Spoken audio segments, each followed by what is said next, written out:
Oh, I thought you were going to talk about the Steven Universe thing. I was like, don't open that can of worms. Dude, Welcome to the political podcast. You came here for politics. Technically, we are going to be talking about politics today. Hello, and welcome to the 7th episode of the Anime Symposium. I'm your host, Andrew, and here I have Dawson. What's up, guys? And Connor. What's up? How was your guys' week? I couldn't think of anything clever to say on that. It's cool, no worries. I mean, it wasn't much. Yeah, it felt like a very fast week. Yeah, it just kind of happened. It came and it went, and I don't even remember most of what I did besides play fighting games of varying sorts. Andrew and I studied for 5 hours for a 5-minute midterm. That was fun. Yeah, that's pretty good. I mean, it felt weird because I didn't render on Monday, which is usually my rendering day, so I kind of felt really weird about myself. It felt off on your week. Yeah. And because of that, it messed up. Schedule. It messed up all the other stuff of me trying to advertise this podcast. So it's okay. I'll be on the ball this week. Oh, on the bright side, it rained in California. Yay! Yay, rain! And then it didn't rain again. Yeah, it rained for like a dry, second. Apparently. Yeah, it's super, dude. I'm dry. Dude, it's freezing downstairs now, though. Like, the temperature, the general temperature went down hella hard after that. Well, Which A, is because you're awesome. downstairs, and B, do you see what you're wearing? No, This is true. but it's been warm until it rained, and now it's really cold. I'm That's honestly how- surprised your roommate hasn't cranked up the heat. Mario? He doesn't He even wanted have to it turn doing on. that? He was like, "Can you turn off the heater?" I'm like, "No, it's freezing without the heater." I'm like, "Why It's don't like you the open the window?" opposite It's of like, him last year. Dude, the heat was always on. yeah, our Yeah. heater's always on. It's like the hallway that's freezing. Anyways, sorry for that tangent. Yeah, it's cool. It's cool. It's cool. Yeah. I mean, we're gonna be talking about a lot of. I mean, there's a lot of politics that I was looking up this week. I mean, that's basically my week. Just watching a lot of political videos. Oh boy, Huh? Sounds like fun. you Yeah, should it have was- advertised that. Yeah. Just take the average internet viewer's like political view, then go like the full extreme with it, and then just say like super clickbaity title, and we have like 1,000 viewers. Seriously, We'll just turn you this need whole like a thing into picture of Trump clickbait. looking really stupid on the front, right? I'm cutting this. You'll never believe what Trump's... But You'll never believe these 10 mistakes Trump made in his campaign. Trump doesn't deny that he thinks all Mexicans are rapists.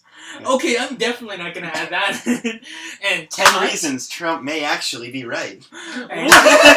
Wow, Dawson. Okay, and but speaking of No, it's just like Obama and Bernie Sanders own Trump and this one new technique. Yeah. should we just restart all of this? No, this is great. Oh no, I have to cut all of this out. Anyway, Recent stabbing at college. Gun enthusiasts say if only every student had a gun. okay, we're restarting this. On the other side of things, they're thinking of banning knives. Which in the new Perfect Insider episode, they show the reason why that should be a thing. Okay, And that's suddenly kinda- it's relevant. I gotta figure out- Suddenly it's relevant. I'm gonna pick and choose what I want from this Oh, next this will be an editing nightmare. I I know love it it. Have fun. But speaking of politics, I have to- Meanwhile, Andrew shills for the new upcoming, maybe not upcoming game. oh shut it. Anyway, speaking of For politics, our next 30 minutes of the podcast. Dawson just fangasms over Fallout 4 for like an hour and a half. oh god damn it. I haven't even But played. anyway, you keep messing up my segue. Sorry for just Let me using all our like segue. talking segments and something that's gonna get deleted. Hey man, we're approaching an hour, so you'll know when to cut because someone never pauses their goddamn recording. But anyway, you kept taking away my segment. Segue. Alright, Segues. do you want to restart? No, I'll keep going with This this. is just gonna be. No, you need to put this in another video. Okay. I'll just make a title with like the Outtakes. Yeah, I'll just do like a terrible meme face in the TV. Okay.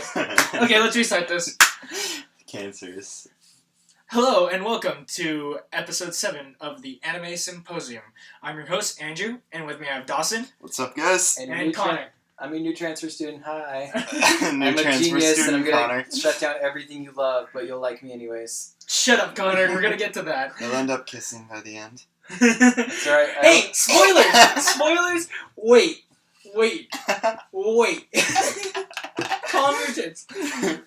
But if it sounds like we have a little bit of time, it's because this is the second time we've had to go through this because someone kept messing up my segment. Wait, you're actually saying that? Why? Yeah, I am. You fucking snitch lord. I'm throwing His you under name the- is Connor, in I'm case you throwing can't you tell. under the major of the bus. I'll throw you in a literal bus, you motherfucker. Hey, that's murder. Something that's very common. But anyway. Wow. I mean, it does happen. You can't dispute that fact. No, I'm just saying, like, coming off the, like, debate that you erased here, or not the debate, but just the stuff we were talking about that you erased, that's pretty dark. Just and in context. And no one will ever hear about it. Inside jokes are the perfect way to make friends. But so, anyway. This week we're going to be talking about an anime, and this anime has to do with politics and business and other sorts of stuff. This week we're going to be talking about Classroom Crisis, an anime that aired in the summer of 2015. It's about a classroom that is under a crisis, and that's about all you need to know. So for this non-spoiler section, let's get into this. Let's go. Okay. So I watched this during the summer, yeah. and I watched week by week by week, and then I was like, wow, Dawson, you gotta really watch this. It's actually pretty decent. Yeah, I watched the first episode of this as it aired, and then I was like, not really feeling it, and I dropped it, put it on hold, whatever you want to call it, Yeah, until Andrew made me pick it up. Yeah, for and then I this was week. and then I was busy this week, so I was like, man, I gotta abuse this right now. So I was like, okay, pulling it out here. Let's do it. Classroom Crisis. Classroom Crisis is directed by I believe it's written by the guy who did White Album 2. And directed by the person who is going to be doing My Hero Academia. Yeah, My Hero Wow, Academia. based on how you describe White Album 2, I do not see the resemblance. I see the resemblance a lot. After watching it, I got scared. Well, I mean, there is that ending. Dude, I got really scared towards the end because I thought they were going to pull a White Album 2 on me. The show's too happy for that. Not that I watched So- White Album 2. I hated the show because you like it, and I couldn't find anything major to criticize about it. And I really wanted to get back at you after the last review, but I couldn't. Or the two reviews ago, but I couldn't. Couldn't So find you- Because it. this was okay. Like, it didn't stand out to me that much. Like, it was decent. Like, the writing was good. Mm. There wasn't any too much bullshit in there.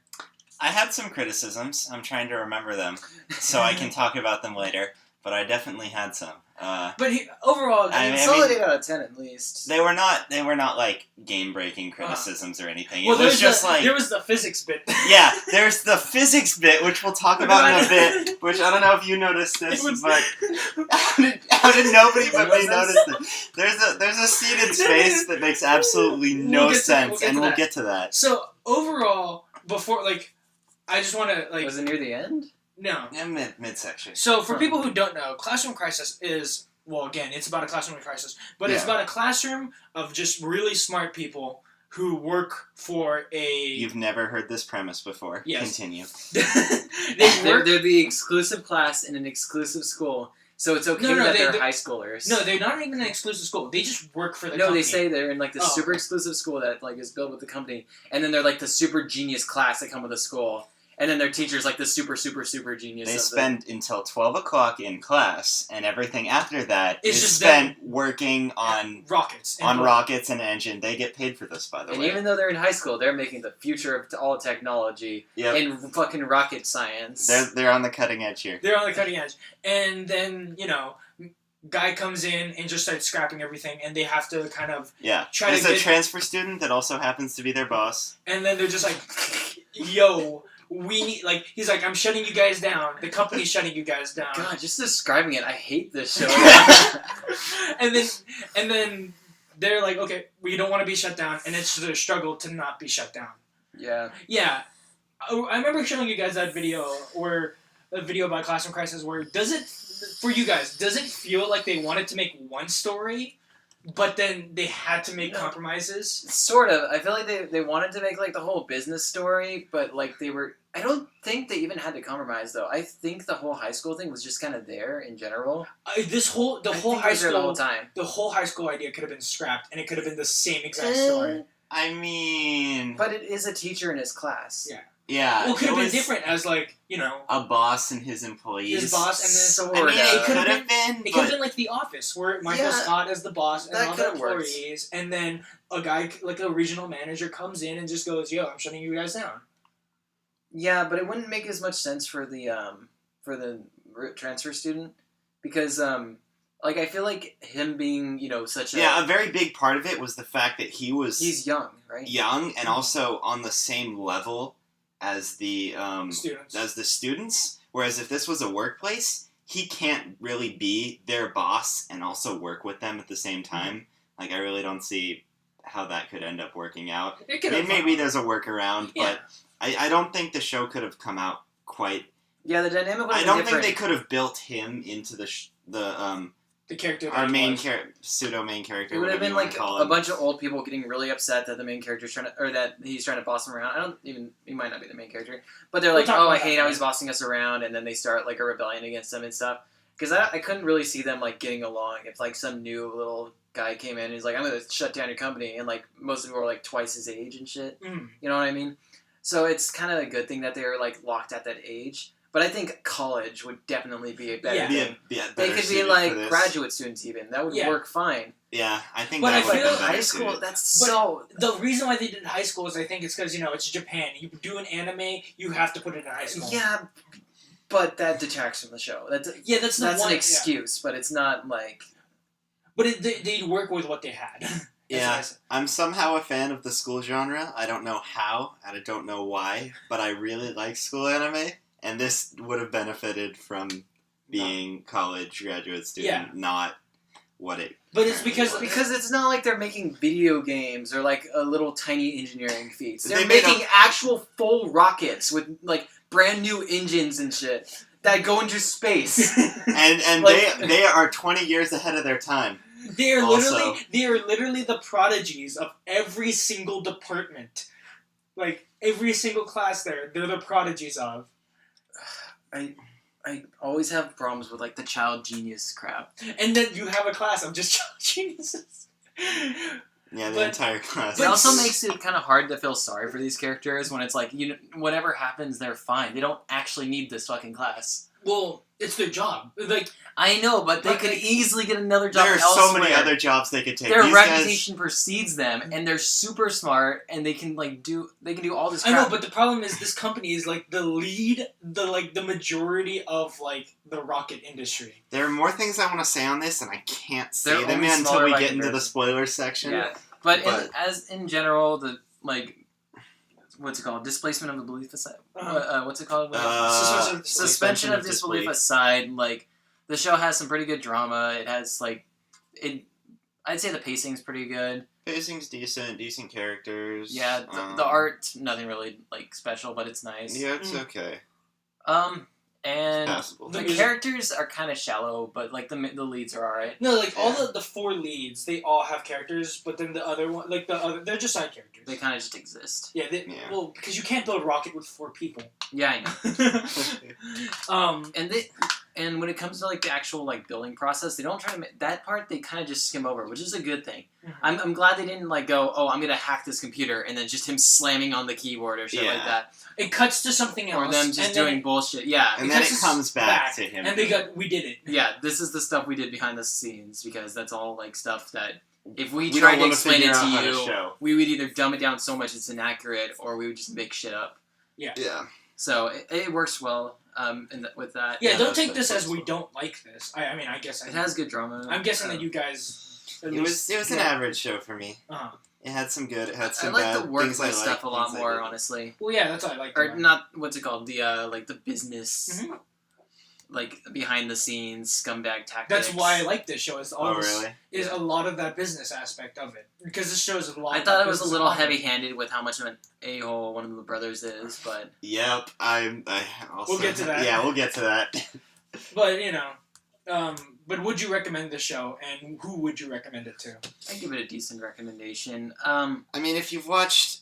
There's a lot of other things I think you should watch before this. But if you don't have anything to watch and you're looking for something to watch, I mean, I have no reason to tell you not to. Yeah, exactly. I mean, people who what type of people would you like? Would you think would like this? If you watch like soap operas about businesses, you might like this. Yeah, if you like business and politics, just like the pseudo business politics kind of I stuff. don't think like it it's goes... not in depth, but it's Yeah. it's That's why I said pseudo. pseudo. Okay, yeah, pseudo business. If you'd like to like imagine yourself in there, like you don't actually understand how businesses work, but you'd like to imagine like you're in a business and like there's all the the stuff you can do with the that. backstabbing, the deals, the Yeah. under the table deals. Then this works pretty well. Yeah. It Yeah, it has does a a pretty good job of portraying complex kind of story, and things are constantly changing, and people are constantly plotting, and there's like a presidential election going on and stuff in the background.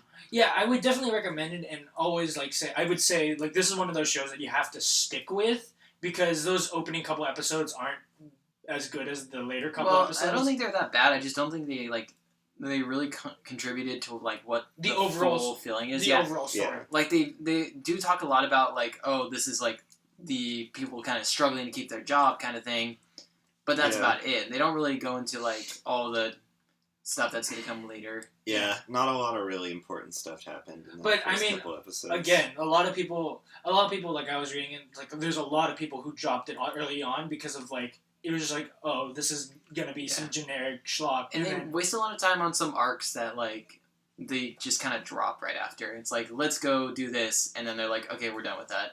Let's move on. In the first few. Yeah, and that's the one issue where like those opening ones not as great, but if you watch it, I'd suggest keep going, and then it's pretty good. In my opinion, I liked it. I really enjoyed it. It's a nice story. It's short and has a timely conclusion and stuff. Yeah, it works well as a 12-episode anime. And really wish there was also a sequel. You wish they had a second well, season? hopefully, like, you never know if they make it or not, but it's one of those things where I think, like, a sequel, like a second season, would really benefit, like, with a lot of the stuff that was left open. Yeah. I mean, I don't know how much I care about a second season for this show. There's other things, like, for you... There's a lot of other things I'd rather have get a second season, and, like, if this one had a second season, I wouldn't watch it until it's finished. Like, some things I like enough that I would watch a second season of as they're airing, as I'm currently doing with Noragami. But a lot of things, this included, I'd rather just wait until the second season finished and then watch it. Yeah, again. So it's not a pressing But overall, matter. 3 decent recommendations. Yeah, pretty good. Yeah. I just want my One Punch second season already. We're still airing the first one, Connor. You have to be patient. Anyway, moving on. Dude, just crappy Flash One Punch 1 animation. Instead of flashing the good stuff. So, now to the spoilery section. Yes, into spoiler section. Harriman! Damn it! We give a buffer usually. No, Spoilers, harem! I mean, harem. No, there's 3 girls. There is 3, so it is technically a harem. But really, in my opinion, though, one was trying to bang him from the beginning. One he legit made out with. Yeah. And one he goes, and oh, my childhood friend. Oh, and now we're super he inseparable. Suddenly gets a childhood friend. And then the two are okay with it because like they set it up from the beginning. For no reason, the blue-haired girl just really likes that other girl. Because she's got this sort of like... Honestly, I'm surprised they're not showing like conflict in the heart of the blue girl as she debates which person she loves more. Like, do I like this guy? It's like or do the two I like people I this like girl? are dating each other instead of me. What the fuck? What do I do? Just be the just like forever why? third wheel. Why is she so into the other girl? I don't get it. Because that's... I think she is that character type. There's no reason for it besides the fact that she's that character type. So you where can it's end up one with girl both of them at the end. It's okay. Who's obsessed with But I also think it might have been like so maybe it she's works like for the harem. Maybe it might be like she was her only real friend.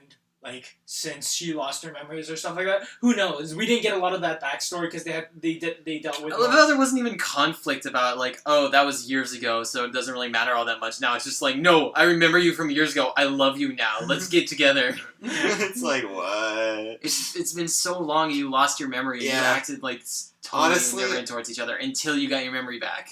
Blue-haired girl, I think if they wanted her to be a pretty decent character, they should have done a lot more work on her. She was Like, they neglected the worst, so in my much opinion. stuff that we should have seen Yeah, that's the to make her that's the more main likable, issue. more important. That's why I would want a second season to. So they Dude, the could- sister was great though. I don't know. I really like the yeah, sister. this is also. great.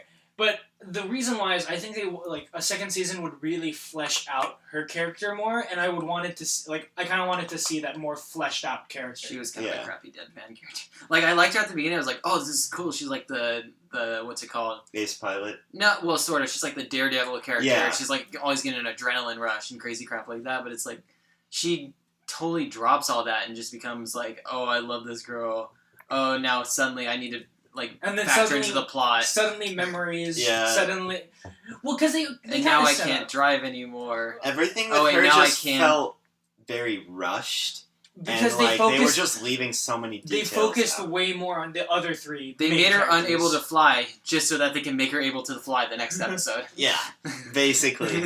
But that's the thing. The other three main characters. You're 'cause supposed to go, wow, that was so impressive that she was able to come back from that. See, Yeah. there's in my opinion, this show has four main characters, and it's Yeah, I'd her, agree with that. the teacher, the Sister. Kyosuke guy, and then Yeah, Kyosuke looking motherfucker. Kiru? Nagisa. Nagisa? Yeah. Well, now the other girl's Nagisa. She's still Iris. But we'll just call him Iris. Nagisa and because Mizuki. I want to say that. I don't remember. Yeah. I don't know. I didn't like our original lead that much, Mr. Gung Ho teacher dude. He I gets liked him. better. Like I thought he was okay, but he was never like the interest of the story for me. And as much Because as the interest is. I don't think he was the main character. yeah, he That's wasn't. mine. No, but the thing is, that's why I say I feel like there was four main characters Four because main they characters. balance out the story with each of their storylines. Yeah. Because you have to have the. I don't think. Okay.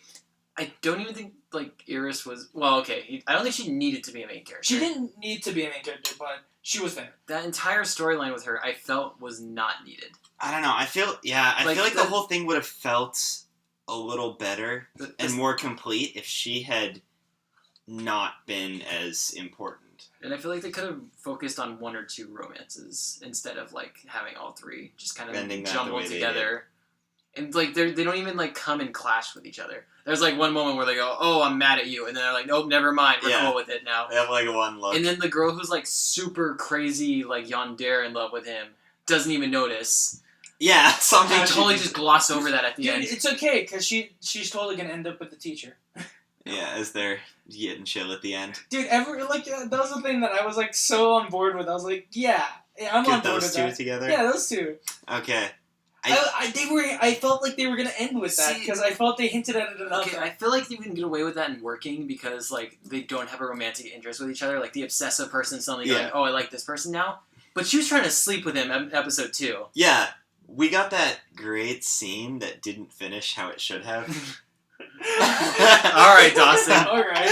Okay, I mean, it obviously I should. love that scene because I laughed so hard where she's just sitting there and then he He just goes, goes, "No, I just said you can use my shower. What do you want?" I actually read something recently with a very similar scene that reminded me of. But I'll talk about that when we get to the manga section.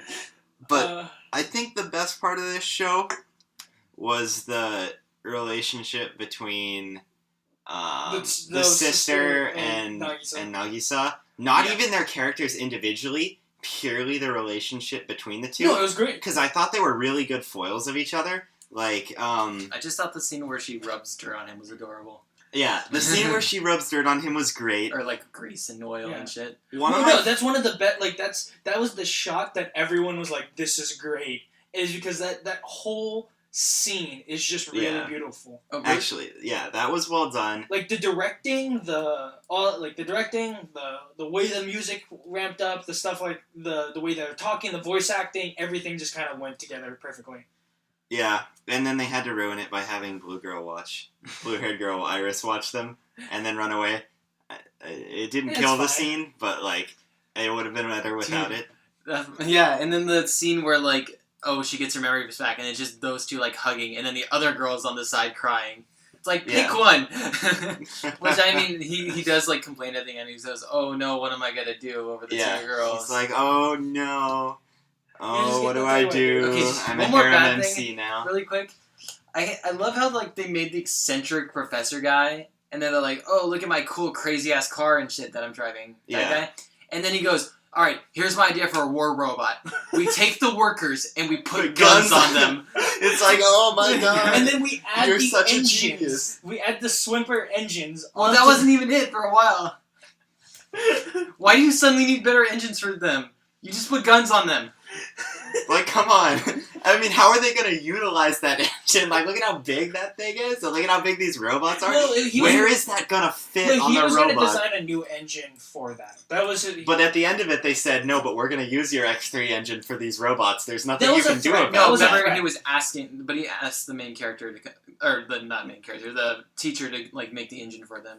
I mean, they did ask, yeah, but at the end when they were threatening, They were they're like, it's okay, because even if you leave, we still have your threat engine, and we're going to use it. We could backwards, like, we could... I can put it in my robot. Yeah. Now. Yeah. But it's like, what? That was such a stupidly simple design that doesn't match that guy's character. Yeah, exactly. We're literally just going to strap robot or guns on what we already have. And for some reason, they need a much better engine now. Yeah, they had a couple sections that I They're gonna felt make like Gundams. their characters didn't quite stick to their original design. Like, that was one moment of it. And then Nagisa, I think in the moment where he tried to get support for... When he stood up in the meeting, after having said... like, all his piece. Yeah, exactly. He said his piece, and he's like, okay, who supports me in not disbanding that? And he got really flustered by the fact that nobody stood up with him. I didn't think that was really within his character to get flustered. Okay. I felt that. I feel like anyone would be like that in that situation. I feel He like got he'd be fucked. I mean, he seriously got fucked, but I still think he would have, from everything we've seen up until that point, I still feel like he should have kept his cool. But that was sort to of a his greater moment of extent. vulnerability. Because that's when he was bringing back the class. Yeah. Right? And when he's with the class, he becomes a lot more vulnerable. And not only that, but it's... So you've seen it throughout this whole entire show where a lot of his plans always went through. Everything that he was doing always went through. And this is one of the main... like his moment. He was talking to them in the car on the way there. Like, and they're like, yeah, let's do it. Yeah. And then they get there, and like he goes, cool, I'm going to save all my No, that classmates. wasn't on the way there. That was a different... That was like days ago. Because Okay. after that scene, you got the scene of the president head doing exactly what he did when he first got the political guy to side with him and switch over to the union side. Huh. But I don't know. I felt like as much as his plans have always worked out and always gone through, that's only what we've seen of him. From everything else they've given us from his backstory, it seems like he should be pretty used to things not going his way. Well, he's never been on the offensive before. Yeah, he's usually more of the damage control. He just takes it and then makes it better. Yeah, makes it better. But he's never been the attacker, and this is like his moment of attacking. He's I'm gonna get all the power. I just betrayed everyone for this. Yeah. And like I'll get it all to work. Yeah, and he's vulnerable in this spot. He's attacking, and no one stands up. No one's on his side. Everything just falls apart. Yeah, I still would have envisioned him keeping his cool during the actual meeting and falling apart further than he did afterwards. I don't know. That's just personally how I saw him. I don't know. As a character. Like I said, I feel like anybody in their situation, even as cool as you would be, it's hard to hide your reaction. You would have that same reaction because it's like you basically you thought everything through and everything should have worked and it didn't. It didn't. Yeah. Yeah. I don't know. I'll agree to disagree here. Yeah. It's get mad at me. See, here's the thing. My favorite parts about the show was the business and politics. I love the pseudo politics and stuff like that, and just all the backstabbing, all the deals. When they went into the political part, it was just I was like, oh, this is awesome. And he's doing the background deals, and he's and he's figuring out where the trail of money's coming from. The presidential thing kind of confused me with all the names and stuff getting thrown around. Yeah, well, it just had to do with there was a party that the CEOs... It's 4 party merges through the series. you just have to pay attention. It's not a lot of politics. It's like CEOs, the unions, and then at the end, the parties combined to make one party, and then they couldn't support it, and then. Yeah, I think that's part of the reason this show probably wasn't as good for me as it was for you guys, is because I really don't find politics interesting at all. I don't like politics either. I like pseudo-politics interesting. I don't even like pseudo-politics. I don't know. Like, I love It's just personal opinion, though. Yeah, exactly. But I like the character, like, what I liked is, again, pseudo-politics and how character-driven a lot of the story was, where it paid attention a lot to the teacher, the sister, Nagisa, Iris, question mark. I mean, Iris wasn't that good. Well, I really didn't like the secretary lady that much. I liked her. I found her kind of annoying. I felt her, like, generic, but I didn't mind her that much. I don't know. I think I would have liked her a little bit more if they didn't have her using kunai. Yeah, what the... Why? Why would she use kunai? I mean, okay, it makes sense She that comes she's from a like... long line of ninjas. It makes sense that she, like, knows martial arts, and she's sort of his accountant / bodyguard. No, she only follows... She doesn't follow him for that reason, remember? She goes, no, I just like him. That's why I follow him. No. Yeah. Wait, Dawson. Do you want to go on your gravity bit? Oh, yeah. Okay, while we're on this, there is a scene around episode 5 or 6 or 7, I believe. Something around there. It's the episode where Dr. Exactly. Lee is like being kidnapped. Where the ship is getting kidnapped, and they have the fight. The gravity changes depending on who you are for no explained reason whatsoever. Like, they're all standing there looking like the ship has gravity and everything. And then, as soon as this girl wants to fight, she kicks this guy, and gravity's disabled for her and for him, and this guy's, like, floating all about, and she's jumping all over the ship, and everybody else is standing around like they have gravity. They're not even acting. Like, I thought they had, like, magnetized boots. Yes! See, that's the thing. I remember that, too. It would be, like... Okay, if they explain that, but they totally didn't explain that. I felt like they did. There was no explanation. I went back and I checked. I couldn't find I mean, if I'm wrong, I'm wrong. But I couldn't find an explanation for this, and I don't want to just assume they have magnet boots. And even if they did have magnet boots or something like that, I mean, how are they... You're still not going to stand the same way you would normally stand. Like, you're going to be rooted to one spot, and you're going to float about like seaweed if you have magnet shoes. You're not going to be able to stand there and walk like you normally would. It's going to be... I don't know. If that's what they were doing, they could have animated it better. They either should have had somebody switch off the gravity so they could do this scene, because it just made no sense to have the gravity working how it did. It was just dumb. I swear there was an explanation about it. I swear to God, there was not an explanation. It's been a bit, but I remember that was when I started really getting into it started with the Hot Springs episode, and then it went to that where, like, I really enjoyed that Hot Springs episode. Yeah. Because it was like, wow, it's a Hot Springs episode that has a lot of plot to it. That's weird.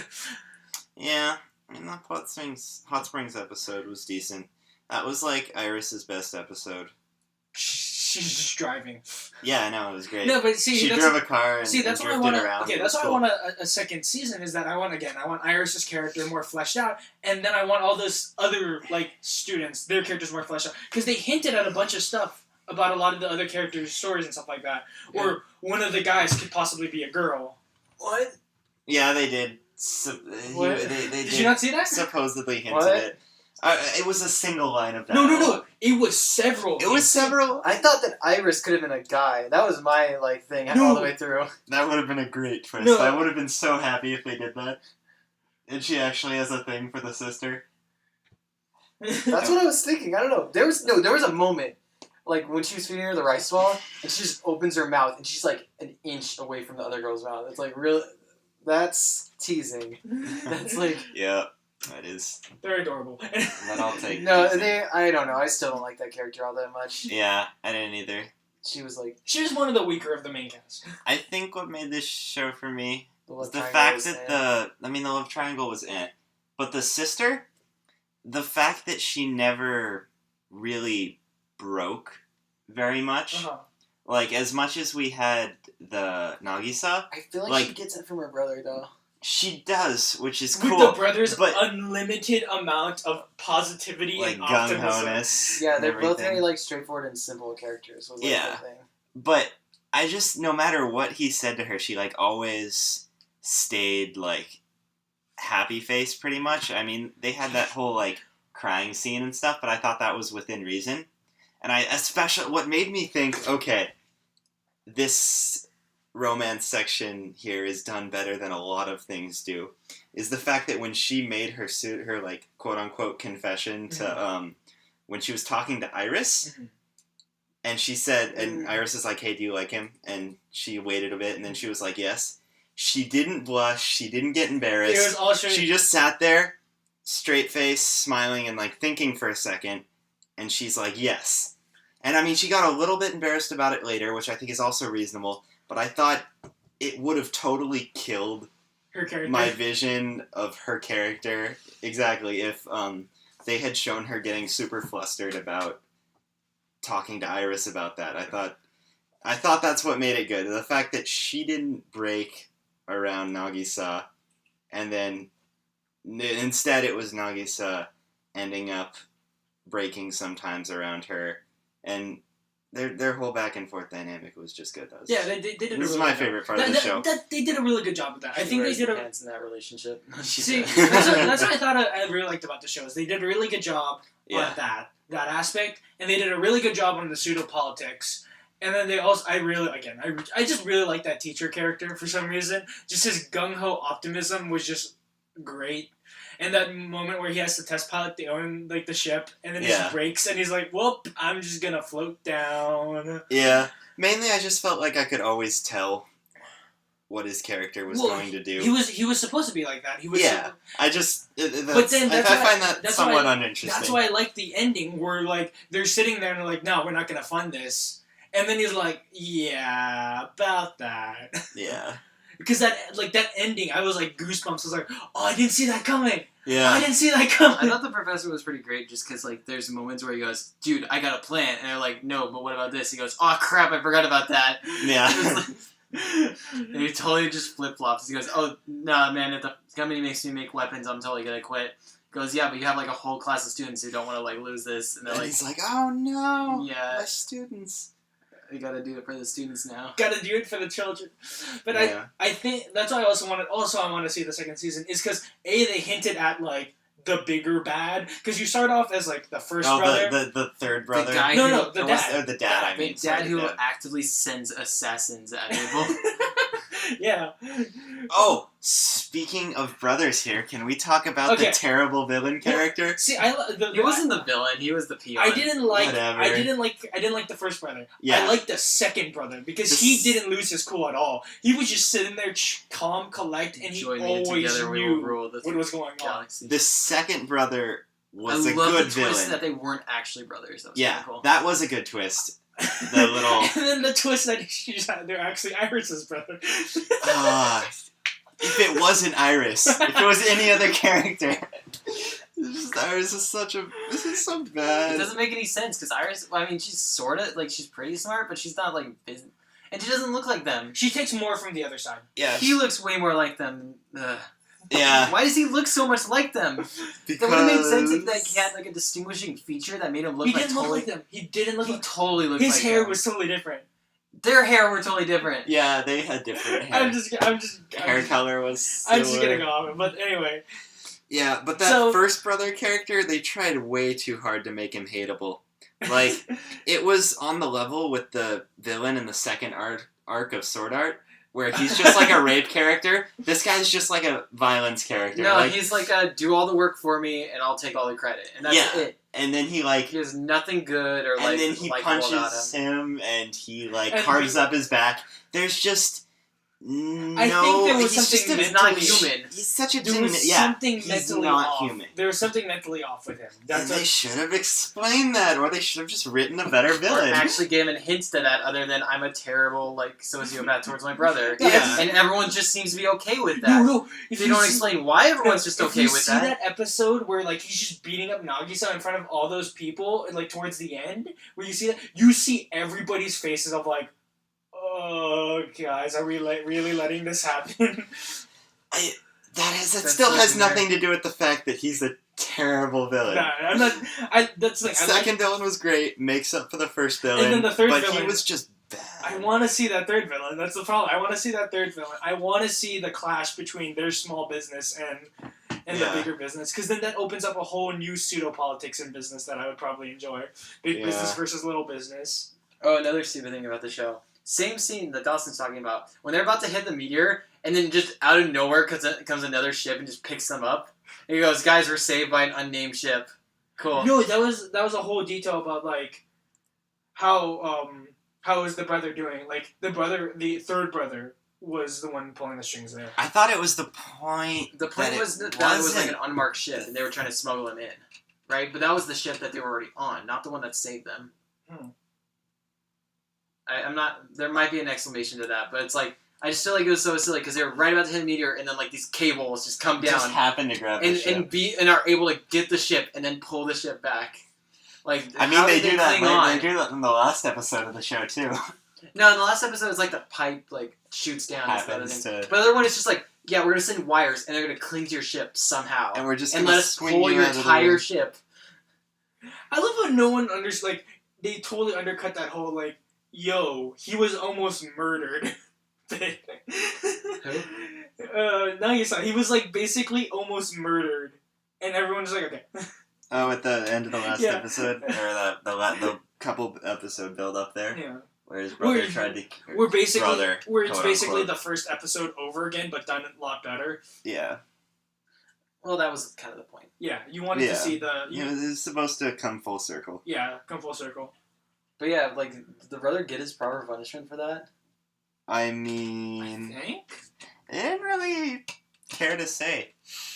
Maybe they're just trying to do away with their generic villain. Yeah. Again, the thing is, I really like that ending because, again, with White Album 2, like, kind of disappointing me with that ending. Like, I don't usually call for character's blood, but that character should have died. Yeah. He really should have. So, the like, thing, when you make a character that scumbaggy, that's like the only possible end. The only option is to kill them off in order to say, okay, Because it's literally like this character has no human characteristics. They're just an asshole in every sense, and they purposely made him useless, and they purposely made him like take all the credit and be unnaturally cruel or unreasonably cruel. He's just a bullshit character, and like honestly, the only way that they could have possibly ended that off correctly is to kill him. Yeah. Probably in like an extremely painful way. yeah. Honestly. Honestly, I wanted this to end after that kiss scene. I wanted it to end there. Because what happened after that doesn't interest me near as much as... Yeah, again, that- I like the Well, to some people it does, Dawson. Yeah, So. I know it I does. love the pseudo politics. I wanted after to that. see what happened to them, right? Yeah, That was the moment of, okay, everything's gonna be okay, maybe. and then stab. Yeah, and then, like... And then they went full Izaya on him. Okay, so here's the thing. Durara spoilers warning. Since I watched it week by week, and I saw White Album 2, and I knew this is the same writer, the minute they did the kiss scene, I went, that was great, that was amazing. Where are you going with this? Well, technically... Where are you going with this? Because Well, I mean, there is a second girl now. Until you get... That's No. the fucking problem. No. Here's the thing. They didn't go... They scraped the surface, but they didn't go to the extent that I thought they would go because I saw White Album 2. They scraped it, and I was like, are they gonna do it? Dude, there wasn't enough episodes for them to do that. Yeah. You know what? That's why I don't care to see a second season of this show, Uh-huh. because Iris is there. Iris has been added to that romance triangle now, or now a harem, I guess, and that completely Like, they should have makes made me not care anymore. They should have made it be, like, a little bit of romance between those two before she got her memory back. Then that would actually make sense. Yeah, honestly, what I was hoping they would have done with that is had her come in as sort of a brother-sister sort of character to each other, rather than as, like, a romantic interest. If They were He childhood would've- friends. Oh, yeah. if they would have, like... Or it should have been, like, unrequited love. Like, oh, I liked you from way back then. And it's like, yeah, but that's so long ago. Right? And I have friends now and stuff. I don't know. Yeah. It was really dumb for them to suddenly go, okay, now we like love each other because of that. Yeah. It's like, okay, like he should have forgotten about her at the end. Though I guess he was doing a lot of the crap for her from the beginning. Well, okay, the problem is it seemed like what happened is he moved on from Nagisa and being obsessed with getting revenge for her into helping out the class. Into helping out the class and being with his life and being with class rep. It's like the switching of his love interest symbolizes his switching of the this turning over of his personality, his like him coming into his real self and stuff like that, and then suddenly it's not that anymore. It's I don't know which one to choose. Help me, Sensei. Don't touch my sister. Well, I felt like it was. Why did she need amnesia? Yeah, they could have introduced her memory loss a little bit better. Yeah. It felt like it was just shoehorned in to be convenient. Like, maybe they could recognize each other later, and they're like, oh shit, that's you. Well, no, he does recognize her at the first episode. I know, but, like, I was thinking instead of them losing their memory, they just don't...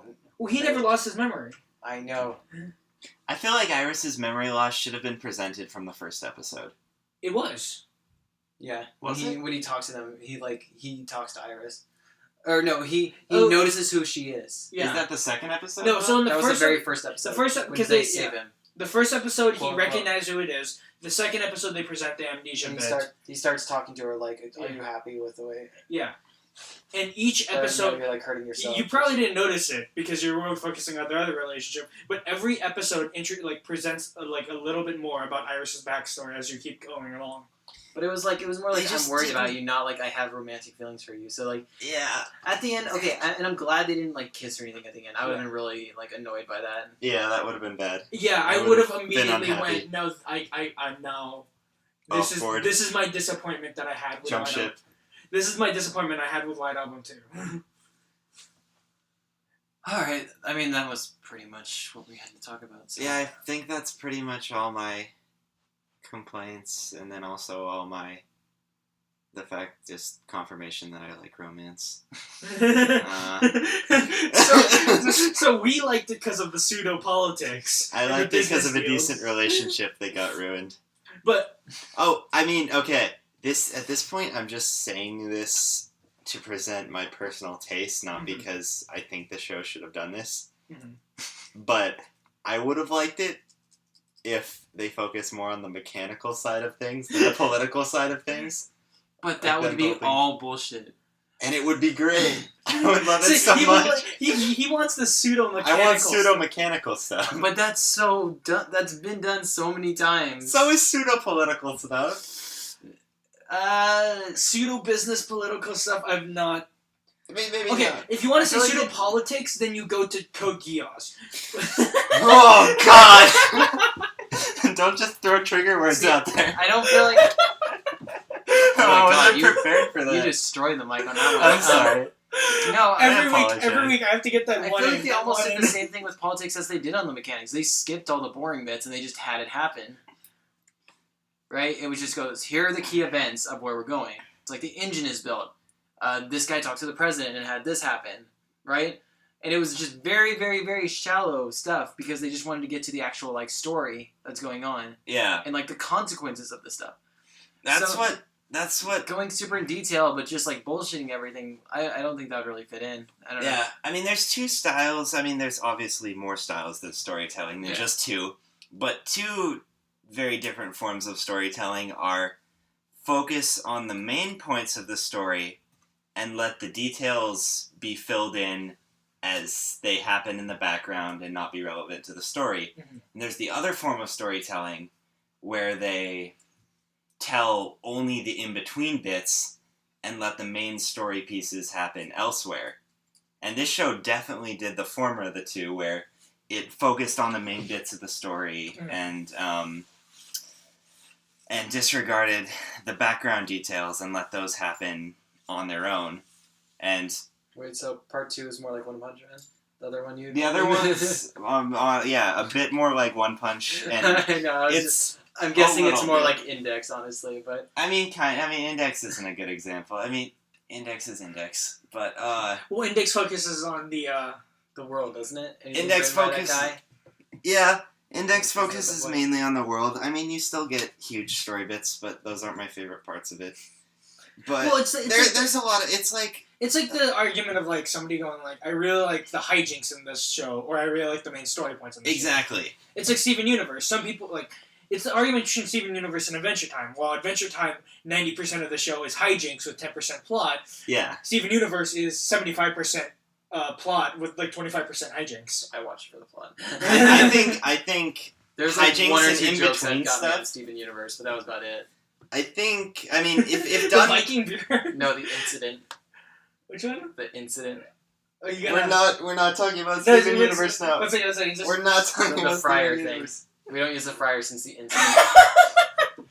Okay, yeah, that was a good joke. It Okay, was like a nuclear outline of a person on the wall. It was pretty bad. Oh god. okay anyway. But oh god, I lost my train of thought. What was that? Sorry. thing? I was talking about how you want a story to not be a story, but a bunch of details. Okay, no. I think more development happens in the in-between sections of a story than in the main plot points of a story. So I think we would have gotten better developed characters for a lot of these people if they had focused less on getting to their huge plot points and more on showing what happened in between. So 'Cause you that's where- like the in between points, Yeah. points, and I think we that- like the bigger points. The big plot points, See, yeah. I feel like a character's actions is what defines them, though. Like, what they actually do. And, like, when they say something, they go, okay, this is my, like, morals, right? And those morals can change. Mm-hmm. But, like, what they do should either fit, or they should make it clear that they're trying to make it not fit. I don't know. Because if you have, like... I feel like that's where the character's personality actually shines through. Like, okay, I'm going to do something like a cardinal sin here, but I'm going to tangent and go to Berserk really quick. Okay? Yeah, that's cool. Everything Guts does isn't, like, it's not in, like, the close personal moments between everyone. It's like, how does he fight in battle against, say, remember in the Serpico fight, right? Yeah. That, like, they didn't just, that was, like, a huge part of the story. But you got a lot about Guts in there. Like, you understood... Wait, which Serpico fight? The, any of them, honestly. Any of them. Yeah. Like, he's, Wait 1 second. there you go. Put one in the No, dock. put one for... Yeah. Hey, I said it. I gave I you know. a warning. I know, that's how I was pulling it out. Anyways, they were, like, on the cliffside, right? Or in, like, the hallway with the pillars. Every time, it's just him fighting, like... Exactly. In sort of a prescribed way. These aren't main story points. Well, okay, These are... I see the those... cliff wasn't. But the pillars was definitely a main story point. I don't know, that's like... Yeah. Well, okay, for them, it depends on what you call a main story. Like, him and Griffith, or... Because I feel like there's a bunch of main stories in that one. Yeah, I mean, Berserk... Well, Berserk does both. Yeah. And that's part of why Berserk Because is really good. I feel like the world building is any scene when Guts isn't around. Yeah. But I love the scene when Guts is around more than any. Because, like, you're learning about his character through, like, how he fights, like, who he fights, and what he does. Every time you watch Guts fight, and especially in the beginning and during the middle, and as he changes through how he fights, I think that's really... that characterizes him and shows what kind of person he is and how he's feeling and develops him more than a lot of the stuff that happens at the main huge plot point. Like, what would be a main Like- plot point later? Like, Bring this back around, guys. Try to bring this back around. Yeah, we'll bring this back around in a Well, second. we're talking about a principle here. Yeah. We're done with this show, honestly. We We have through one the more. whole We have thing. one more bit about this show, but keep going. Okay. Yeah, but, like... Do you want just to do that now? We'll come back to No, this. keep going. The finishing sections of any of the arcs, like... I mean, obviously the eclipse is a huge turning point for Yeah, but Guts. after the eclipse. But like, what's a after the huge point? eclipse, like, when the castle's crashing around them as the egg is hatching, and That almost seems Berserk spoiler warnings, Yeah, coming back, and then Dude, this section is every spoiler warning. That's the problem. yeah, this is spoilers for many things. But what's another big plot point? When we get him like fighting on See, on I don't- Zod's back. Okay, yeah. Points like those, I think those are anything the story's building towards Mhm. and then hits is a big plot point. And I think he gets better development Well, yeah. within the sections where but he's that's- just fighting. I feel like that's kind of attributed by the fact like the book are so long. Like you have so many pages to do that. Whereas this, it's like 12 episodes. So Yeah, you better okay, get all the points but- through fast. I think the best scenes in Classroom Crisis were not the big... To bring this back, the best scenes in Classroom Andrew's like doing Crisis the hand motions. were not the... Yeah, Andrew's over here making circles. Bring it back. Are not the huge Or one viewer's gonna be scenes like confused. that are like accumulation of what's happening, like when they save the Nagisa. ship Nagisa at the end, or in the first episode when they save him, or when they get an accomplishment after working so hard to get funding for stuff. I think the best scenes are the ones like the study session he has. You like Study session with her in the library, or when when Nagisa has that brief aside with the when he's painting, and he has the brief aside with the union member that comes into play later. Mhm. I think those scenes are the better scenes that develop characters better than the main big scenes that are building towards.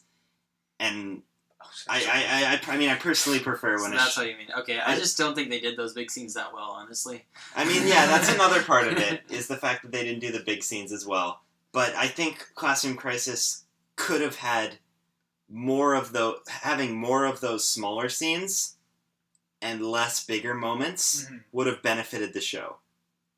And would have helped the characters, specifically if Iris got more of those scenes. I think that was her main problem, is there weren't any good scenes with Iris. of Iris just being herself and getting developed. Every point for Iris, it seemed like was something that was very specific. Like, we need to show this for Iris so we can advance the plot with everyone else. Even in the background, like a lot of those characters, even in the background, they have their moments. Yeah, and some of them even have their own moments. Yeah, exactly. But Iris is so plain that it's hard to do Iris is like as like should have deadpan. written a better Yeah, character. exactly. Iris is That has as nothing to do with deadpan the as focus. That has everything to do with it. Like, she's not a very well written person. I don't know. But like, even if they would have, If- I feel like she No, would no, have no, There's felt so better many written. moments when Wait. she just doesn't do shit, and she could be doing shit to make her a better No, character. here's the thing. I want to bring back what we're watching this season right now. Is I've almost thought about it right now. Almost in every background scene, there are two characters: Iris and the main character from Gundam. What's his name? Mizuki, I think. Iron. Mickey Mouse. Okay, um, Mizuki Mouse. But basically, those two characters, they have the same exact, scenes in the background, as they're just deadpan eating something in the background. And for one, it's okay, and for the other, Okay, you need to build that character, because... but what would happen if suddenly Mizuki gets back his memory and then becomes this like totally like different character? No. What if he can't? What if he can't get in the fucking mech? No, that's what What if he can't get in the mech? I'm arguing with you guys. I'm supporting your Okay, argument. I was not saying. No, I'm adding on to your argument. Okay, I'm not arguing against it. That's why I said I didn't say that I liked Iris as a character. Yeah. I was just saying Mizuki's a way better character. No, Yeah. that's why Because that hasn't happened to him. No, because that's what I'm saying. I'm adding on to your point here. Yeah. Where on both sides, at this current point, Mizuki's main big plot points, they've been fine. They've been fine, and they've been building his character. Yeah. Well, her big plot points don't build her character as much as they do with him. Yeah, and nothing shakes her or makes her like a relatable character until they pull that giant time or like memory comeback plot point, and then she's like the most like She's Shinji.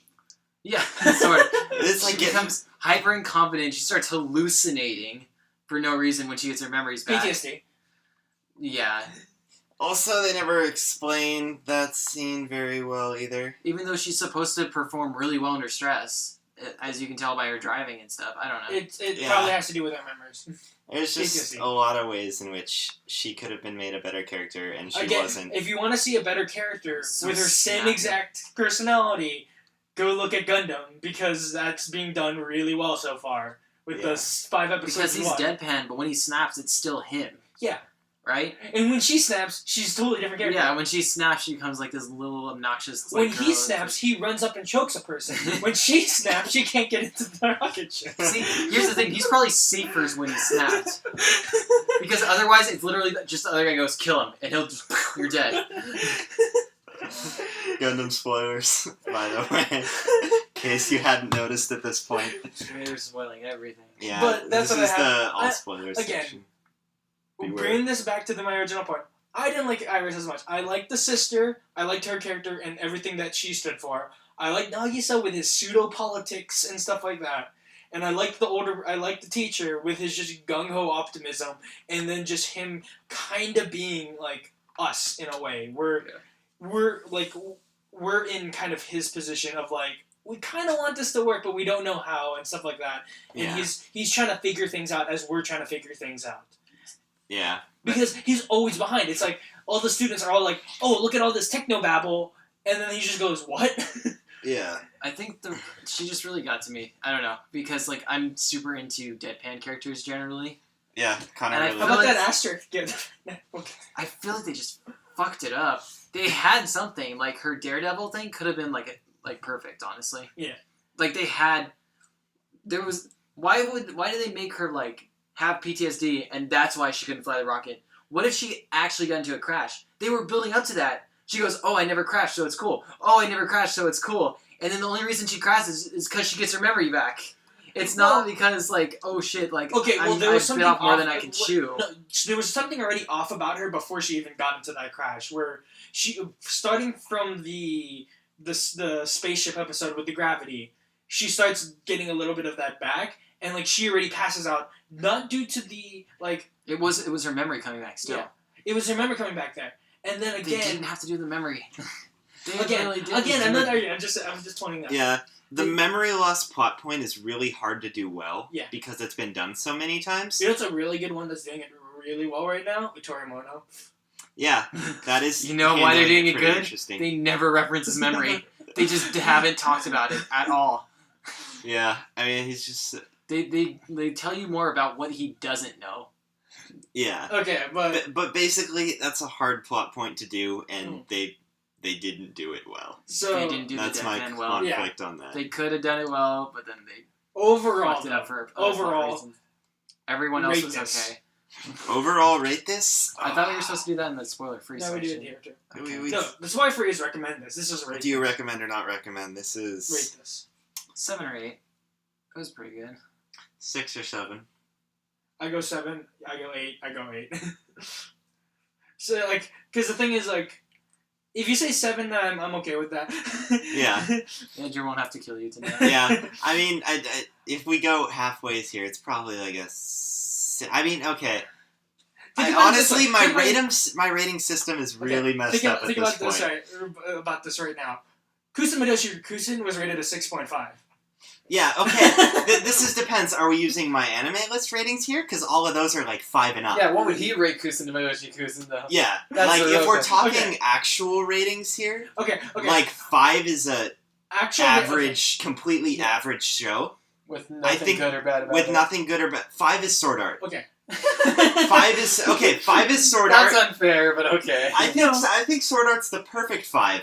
It has good Interesting. things and it has It's bad interesting things. enough that it does a decent amount well, has a big budget, looks good, but it has crucial flaws to it too. So it's a perfect kind of Okay, in so- between.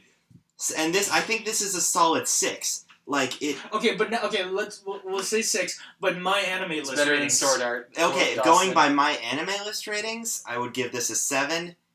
Going by you have to Sword do Art that? as a 5 rating, Just I'm do gonna give it your a own 6. rating. It doesn't have to be. No, because that's the funny part about my anime list. Because No. if I had to do it, it's like this is an 8, and then my anime what is the list Steam rating? Thumbs up or thumbs down?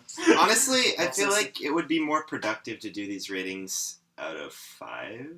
Why? I don't know. I'm That trying. just makes it like less accurate. I've rated almost nothing below A 5. a 5 though. Yeah. Like the only things below a 5 are Code Geass and Absolute Because Duo. here's the thing. Yeah, and when- my below a 5 is Air, Danganronpa the animation, and Should I just get really Demon bad King. animes for mine, so we can set the scale? I've like watched bad animes. I've watched though. bad anime. Do you want me? Should I just be the bad anime guy? I hope not. Like every time I we want do to enjoy my recommendations? weeks. Just I'll get it so bad it's good. No, because then that's gonna get it up. No. Like if we're full on, rating things that we've already watched. I gave ratings on all of those, but it's hard to say how accurate that is. Okay, yeah. For me, relative to everything else that I've watched, I'd give this a 7. Yeah. But grading it on my anime list, I'd give it an 8. Yeah. I just feel like I've given everything we've watched so far a 7. Well, because it's nothing mind blowing yet for you, and nothing terrible. Oh, well, Damien King. Oh, wait, no, I gave a 8 to what's it called? Samurai? The thing with the terrible names. And Samurai. I thought I got Samurai at 9. Yeah. No, I gave an 8 to what was it called with the bad names? Dawson. You said the names were terrible in this. Oh. Leonardo Watchu. Oh. Kikai. Kikai Sensen? Yeah. Yeah. I mean, Kikai Sensen and Samurai Flamenco I think I gave an 8. And everything else I've gave a 7. And we didn't rate Demon. Did you rate Higurashi a 7? Or? I'd rate you said Higurashi. I don't know you said how unrated. to rate. I don't It's know unrated. how to rate. It's unrated. Yeah. Higurashi I can't figure out how to rate. But, yeah. Rating's a complicated here's the thing. Here's the thing I don't know have what to say to do about ratings. Here's the thing that I'm going to close Classroom Crisis is. Again, first season ever watching all anime weekly. And out of the 18 shows that I watched over the summer, this came out on top. I found the 13th episode. Connor, later. Sorry. I was still in the zone talking about me doing the bad animes, or at least the weird ones. But anyway, as I Look was forward saying, to the Midori Days review. Oh, God. Anyway, as I was saying, but this one came out on top from last season. There was a lot of anime that were just they fell short. They fell short or just weren't as great. But for me, I like this a lot more, probably because I really like the music.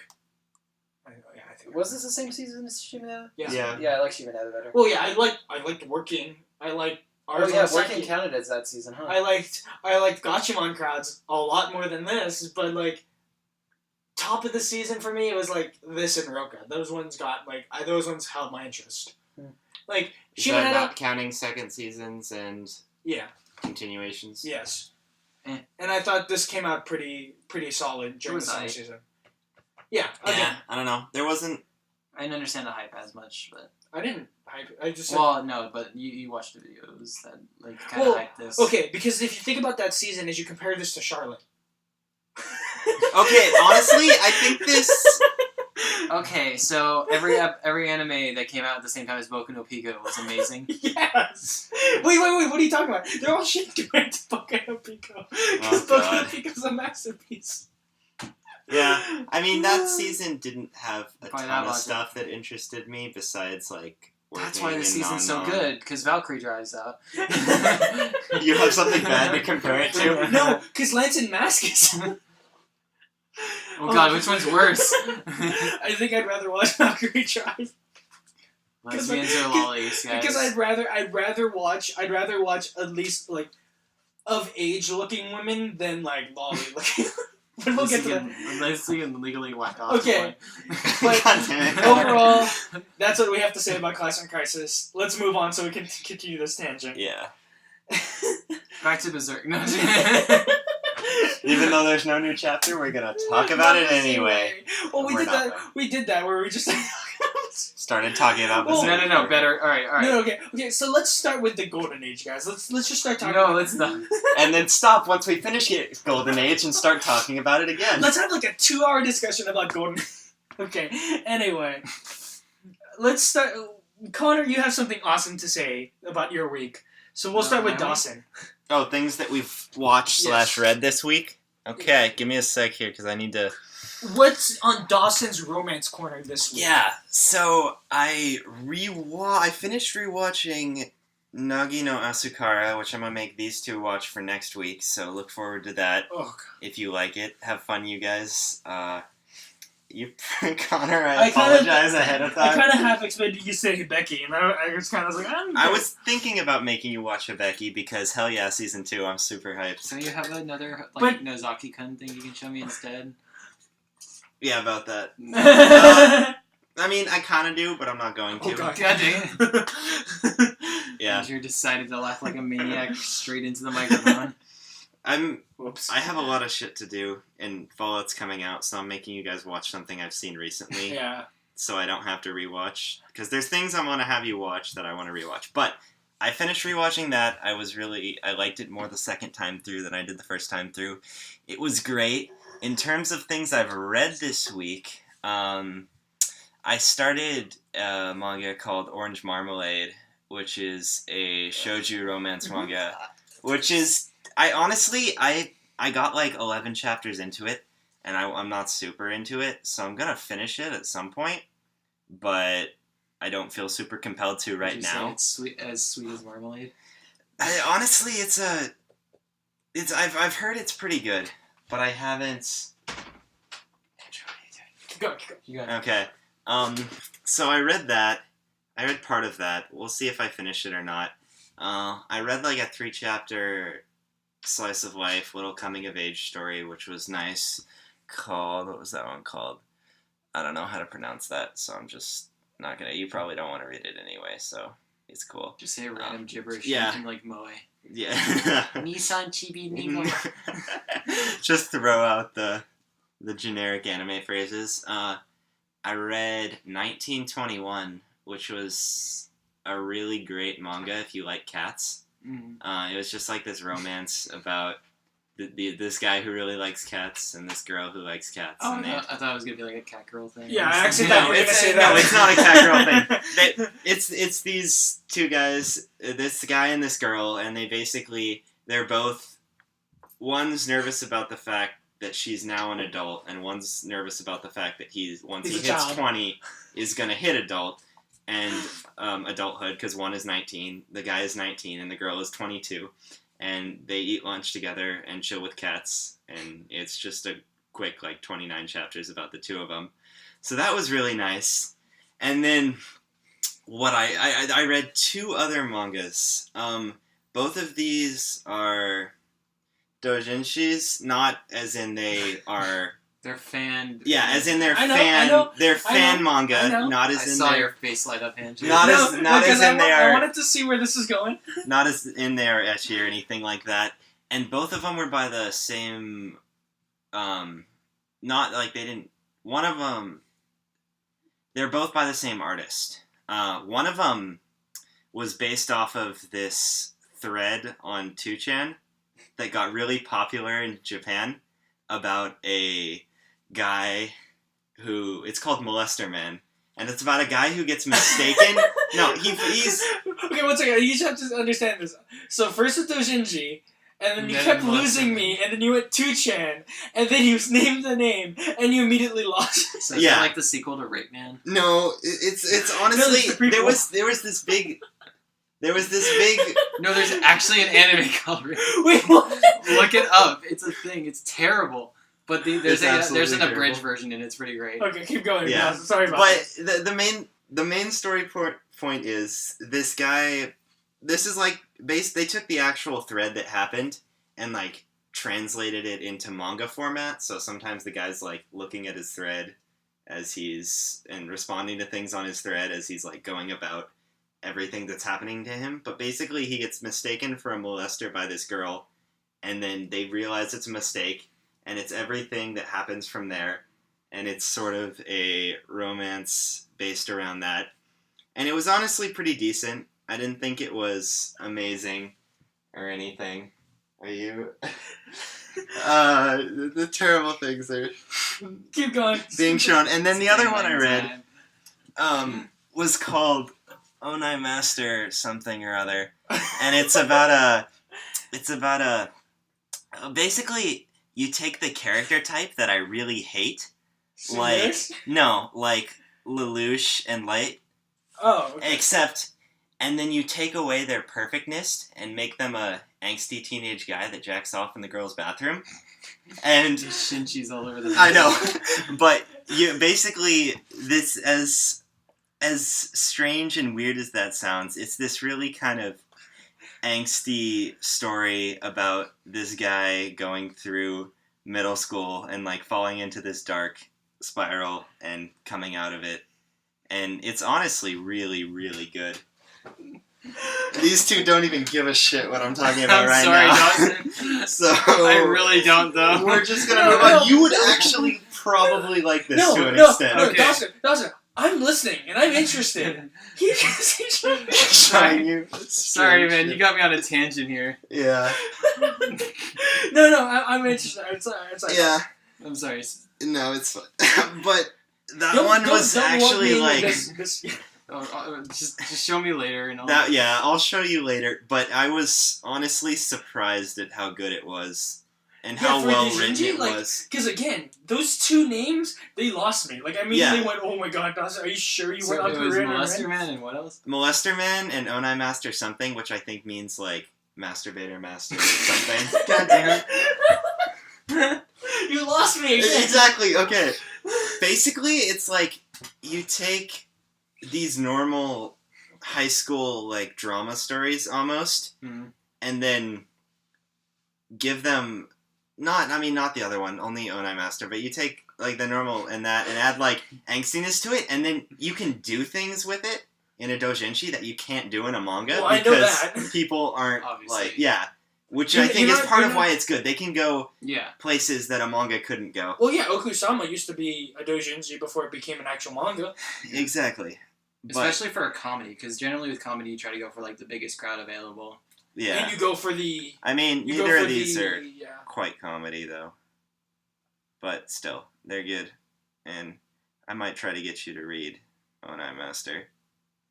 I'm not sure if Yeah, I was half expecting too much. I was half expecting you to just be like, yeah, I was reading these like doujinshis on Purin. Yeah. Looking at Faku, you. No. Dangin Rope with Despair. No, Despair Girls. don't go into that one. Yeah, I was like, dude, there's a lot of JoJo doujinshi that I was eventually gonna read. Yeah, I read some Railgun doujinshi about Valentine's Day. But, yeah. I don't think I want to know where that goes. Anyway. It didn't, no, this is exactly like this shit. It doesn't and I'm go... just, safe for work. Safe for work. No, it's okay. Some No, highly safe for work I was just making doujinshi. a joke. Because the JoJo doujinshi is like, hey, what if these characters met, like, at their ages, like, you know how some of the JoJos are all different ages? It's basically fanfics. Yeah, it's basically fanfics. It's like, what if in manga Giorno form. and Josuke just chilled out at, like... And did that, or what if Jolene would have visited like the town of Mariah, which JoJo Part 4 again still super hyped for anime. Woo woo. Yeah. Anyway, Continuing on. on. That's I think all I've done. Rewatch, read a bunch of manga, some romance, some not. Those are going to be an extinct species soon. Hate to tell you. Which one? Doujinshis. Yeah. TPP. No, the thing is, not those ones because those are original, but yeah.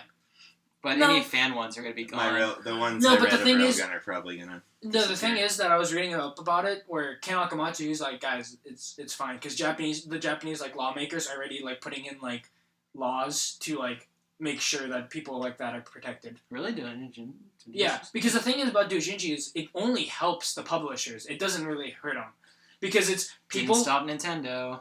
I know, but here's the thing: the manga industry is a totally different industry than the video game industry, and so the thing is, a lot of manga relies on the fact that there's these fan works out for them. So, like, that's just extra sales for them, and they wouldn't want to close down comic like one of the biggest like doujinshi like conventions in Japan. Yeah. So, Hopefully. like all of Akihabara, which is like half of it, was just closed down. Yeah. So I'm pretty sure they wouldn't do that. Like, there's such an interesting industry. Yeah. Like that is like one things that just can't exist with copyright at the same time. I don't know. It's weird. Yeah, that's why like It's very again, strange. all the rights holders just turn a blind eye to it because they know it helps them out. So that's why I'm pretty sure it'll be fine. Like, Yeah. if not, then they'll find a way around it. Because again, the manga industry and anime industry thrive on doujinshis. Yeah. Anyway, moving on to my week. Yeah, I what- didn't really You done read anything? because I've had a lot of work, dude. That's gonna be my thing for the next couple weeks. Yeah. I didn't read or watch anything except for like my weeklies. Yeah. that Well, from takes- this point on, everything I'm gonna do is I played Fallout, and that's literally all I'm Well, gonna yeah, have to say. I have like But continue. Sorry. I have like I mean I have already a lot of weeklies, so that takes up a lot of my time already. And then I have my weekly mangas and monthly mangas, and then I'm going to be throwing in new mangas in there soon, so it's just a lot of things. But I did play a game that's kind of animated. It's a Western game with Japanese influences. Skullgirls. Yeah. And before shilling, let's go. Oh, yeah, also, if you're listening to this... Bunker down, guys. This might take a while. It will be a couple days, but hope by this point in time, the Indivisible Indiegogo will probably be 3 days away from the end of its campaign, and it probably still hasn't reached its funding. Please, if you're listening to this, support it. Anyway. Andrew, you know by the time anyone hears that, it'll be 3 years from now, right? Yeah, anyway. Yep. And they'll be like, yeah, If dude, ever. I can't believe Indivisible got funded. Anyway. It was all thanks to Andrew. Sorry. Oh, I'm showing on Tumblr really hard. Getting some extra. I'm probably going to lose followers from all the shilling I'm doing. So, anyway, I played Skullgirls. I'm adding that in just because it's a Western game with a lot of Japanese influences. Half the skins, it's a game I've had for a while. It's been on my radar for a while. I've just never gotten around to hitting the install button and playing it. But the other day, just sat down, installed it, and then just decided to play a couple rounds. Yeah, we've been playing some. That was a lot of fun. Yeah, I was surprised at how much I liked that. And all the anime influences and stuff like that, and Pretty much every character's got at least one Kill la Kill skin. Oh, more than anything else. Yeah. Some Madoka skins in there. And this is also Persona. relevant because the Skullgirls Japanese version is coming out soon with very famous voice actors like Jotaro coming out as Beowulf. That's pretty cool. Wait, So- what's Jotaro's voice actor's name now? I don't know. Oh. It's Jotaro. The guy who voices Jotaro. The guy who voices I'm just saying Jotaro. Jotaro, dude. Jotaro voices him. We're just gonna keep it at that. Yeah, but besides that, it's a great fighting game. I don't know. I haven't played this beforehand. It's really hardcore. New OVA idea. Have Jotaro standing in front of a microphone, like voice acting Beowulf. Just like reading off a script. But- just have his animate his character doing that. Yeah. But besides that, I don't really think I did anything notable with my week. Just weeklies, which we'll mention later. More weeklies. Yeah. So, Throwing it to you. speaking of things that aren't really anime related, but sort of. No, we talked about manga here because you. Well, yeah, manga related either. Because it's not a manga. But anyways. So for this one, bunker down. Anyways, I decided to spoil myself completely on One Punch Man and read one. So that was interesting, and I feel like the artwork totally outweighs the story totally outweighs how bad the artwork is. So I would definitely recommend reading it for the story. Dude, it's the already artwork's beautiful, dude. I love the artwork. Yeah. It's for those of you who don't know, it takes them like a few minutes to draw each panel, and A few minutes. I thought it was like a second. no, come on. More credit He puts than a that. little bit of time into it. Yeah. It's just him trying to get the story out as fast as possible, because he's not like an amazing artist or anything, but his story is just really good. And the One Punch manga is already, like the Murata version is already sort of splitting off from that. So It's taking a little detour. I don't think it's splitting off. There's It's taking a little parts. detour. I understand why people are so mad about the like tournament now, because the tournament totally changes a lot of stuff. One of his interactions with the main villain character, Geru, is like his first interaction is totally changed now. When he meets him in one, it's supposed to be the first time he meets him, because he just goes, "Hey, you," and I don't want to spoil what he's actually doing, but because that he like chases him out of the building and stuff ensues, and later on in the final battle they reference their first meeting, and it's pretty like they do it for like comedy, and it's a really like well set up joke. So I feel like they kind of messed with that, but I'm sure they can still manage to pull that off somehow. And meanwhile, like right after that, he faces Garrett. Like right after that, it's supposed to go to the super like intense battle between like the Hero Association and these really big baddies. Instead, they're kind of just stalling on the tournament right now. Well, because I feel like they're doing a little bit of building up on like some of the other. I'd be kind of odd. And what's also weird is in the manga, they're going, "Oh, Geru always shows up at this tournament, right?" Mm-hmm. And then you see Geru like not at the tournament. He's just doing other crap right now. I don't know. Interesting. You know what I mean? Like in the manga that you guys are reading too. In One Punch Man? Yeah. Not one. But like you see that, right?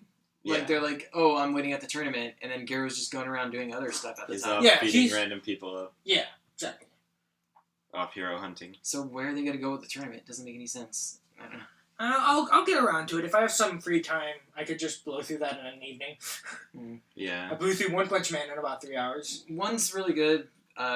For another reason is like that you actually get to see a lot of the S ranks like fighting and stuff. Well, I'm pretty sure they're gonna put that in sooner. Yeah, sooner or later. Dude, we're watching Steel Batman currently fight. Like, yeah, about like 2 pages per chapter, but you see that artwork? It's so beautiful. Yeah. But as you said, like, I've been wondering where the new One Punch Man is. I'm pretty sure it's because they're doing the anime. Yeah, definitely. Yeah.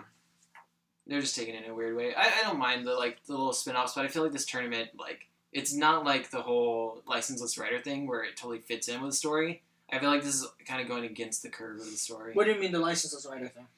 When he like invites him for noodles, I don't believe I saw that in 1. Though I was reading sort of like a choppy source, so I might just have missed it, honestly. Yeah. But I'm sure they made like changes here and there. Yeah. Yeah, definitely read that. If you really want to wait for the art, I guess that's fine. But honestly, I mean, I have story over. If I have nothing better to do, which I do have better things to do. If I'm trying to procrastinate on the better things I need to do, I'll read it. I'm going to be programming over the weekend, so. Well, me too. Yeah. So I will be writing many essays. I'm gonna be in hopes that I can finish before Fallout 4 comes out. And then that first night, you just lose all sleep. Yep. But I have work the next morning, and the morning after, and the morning after, and so, the morning anything after. Else on one? Anything else on 1? Currently he's fighting the number 2 spot, so that's kind of cool. Ooh. What's your Of name? S or A? S. Really? Mm-hmm. Is that... Spoilers? No, it's Tornado. Yeah. Oh. I'm not gonna ask context because that's probably spoilers. Yeah. Of course. Yeah. Yeah. I'm excited to see, because I feel like they're adding on things that they don't like. They're adding on things to. King has such an amazing moment in 1. That's like one of the reasons I recommend it so much. Is King actually does some kind of fun stuff. Yeah, but I feel like they might be adding in more story to some of the other characters in One Punch Man. Like, I remember reading something about like how Fubuki doesn't have as much story. Am I right or wrong? Well, they've already added a bunch of side stories for her, right? Uh-huh. But she still acts the same in 1. Uh-huh. Like, there's so many parts where she just goes, all right, my team, come with me. And then Geonosis goes, we're not on your team. Stop. we didn't lose that video game match against you. No, that video game match wasn't a thing. But why is King so good at this? King You'll never beat us in a video game, King. All you ever do is fight. Dude, remember that one moment where King just went into that dungeon to get all that treasure? It was amazing. But anyway, moving on. Me and Dawson have some words to say. As always, as weeklies go. Yeah. Weekly mangas. Want to go with something exciting or something funny? Let's start off with Jitsu Wa, because I've read that most recently. Yeah, I agree. That's gonna take. Yeah. Yeah. So both of us read Jitsu Wa, watashi wa. The main issue is that the English translations are super behind the Japanese translation. We're like about 30 chapters. Yeah. Like over 30 chapters behind. Over 30 chapters behind at this point. And we're not really catching up either. Yeah, but I don't mind. Like, I'm taking what I can. We're getting it as we get it. As long as we get 1 a week, it's like it's a weekly anyway. Yeah, so I'm happy with Just that. need to learn how to decipher moon runes. Hey, I'm taking Japanese next year. So. Hey, one day I'm gonna just learn how to read Japanese. I mean, all the raws are online, and I've been reading the raws by myself, so I kind of know what's going on. But so the thing is, I started looking at the raws 10 chapters back. Yeah. And since this is the first time we're talking about this, we'll go into more depth about some of that. But I started reading these raws 10 chapters back, so I've been seeing a lot of these plot points, and now I get the context of it. Yeah. And am I excited about this? Like, Jitsu. What's happening? Well, like we keep saying, is Jitsu Wa is really great for its side stories. Yeah. Where the main story is great and all, but oh my god, those side stories are so much more interesting that I want to pay attention to. Yeah, I like the hijinks in Jitsu Wa. No, it's the difference where, remember how we were saying it earlier, it's the difference between hijinks and story, we like the hijinks better than the story. I prefer the side plots and the seemingly not plot relevant stuff that happens that is still there for a reason. Well, yeah, which Jitsu Wa does a great job of. Well, the thing is, it's like there's a winner between the girls, and then the story starts for every other character who are in that like thing, because it's like, okay, now what's gonna happen?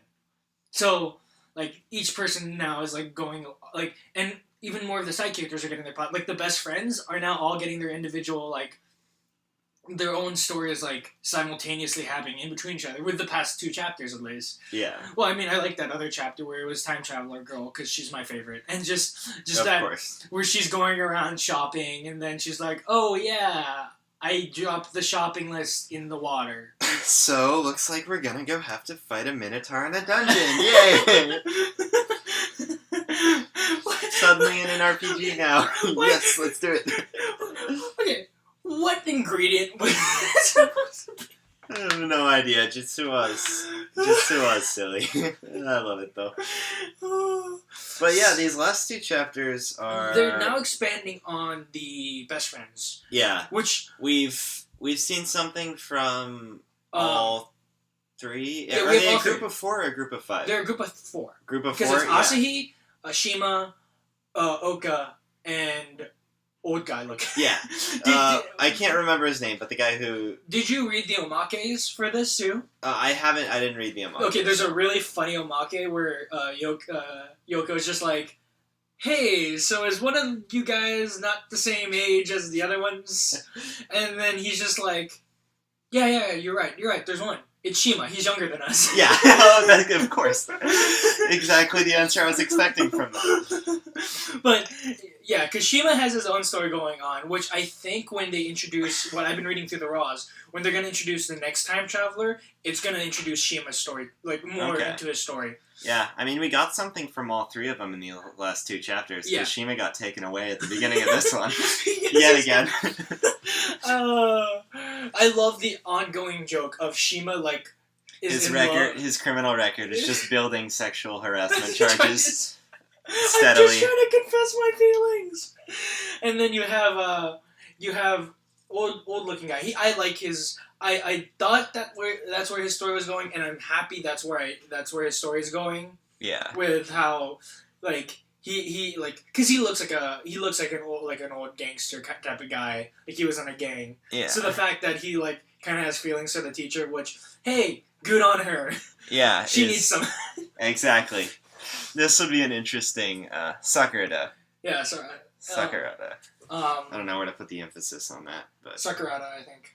Yeah. And then Oka, where I always was like on board with that storyline going on with him, like him and Mikon. Him and Mikon, because I feel like it just makes sense in a way with the way that the story is going, and I liked his kind of like this chapter especially was really good, where there was just a lot of dead air. Exactly. Honestly, I want more than anything else. I think I want more time between those 2. Like, I don't necessarily feel like I want a relationship to develop between those 2, but I want more time with them interacting. The thing is, I think that Mikon's story is the most interesting storyline of the entire story. For sure. I mean, she's my favorite character. I can't disagree, because she's the best. Like, you watch that anime and you go, okay, I don't understand why a lot of people like Mikon, and then you read it and you go, she's the best. Yeah, Mikon's great. Because you have, like, every aspect of her time, like, time traveling and all the stuff like that, and future her, which, thinking about it now, I feel that future her would not be telling me past her to change history. Yeah. But more to push her in the way that continues the history that is already in place. Yeah.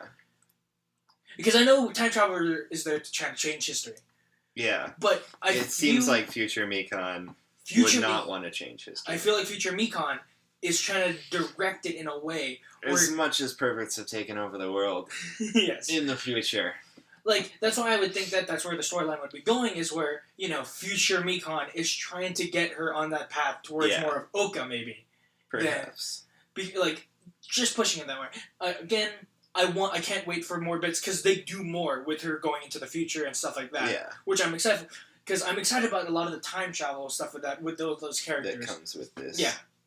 Because where we accidentally read off because all those like guys in 4chan translating those pages. Translated chapter 130. 132. Which was it 132 or 130? Yeah. I didn't mean to read 132. I just kind of read it and was confused. And then went, and I was like, why are the translations so bad? And then you went, oh, wait. And then I was like, yeah. I just read a chapter way ahead. There's a time travel. Another time. There's like 3 time travelers, apparently. Yeah, time travelers for days. And I like the way that they're going, so I'm really interested to see where they go with that. Yeah. I mean, this is not something that we could easily talk theories about, because the thing is, there's a lot of hijinks in there. Yeah, they're not going to be we doing can talk a ton of about plot where heavy we stuff. where we like to see where the story's going and see where it goes, because there's going to be a lot more characters within the next coming 30 chapters. Yeah.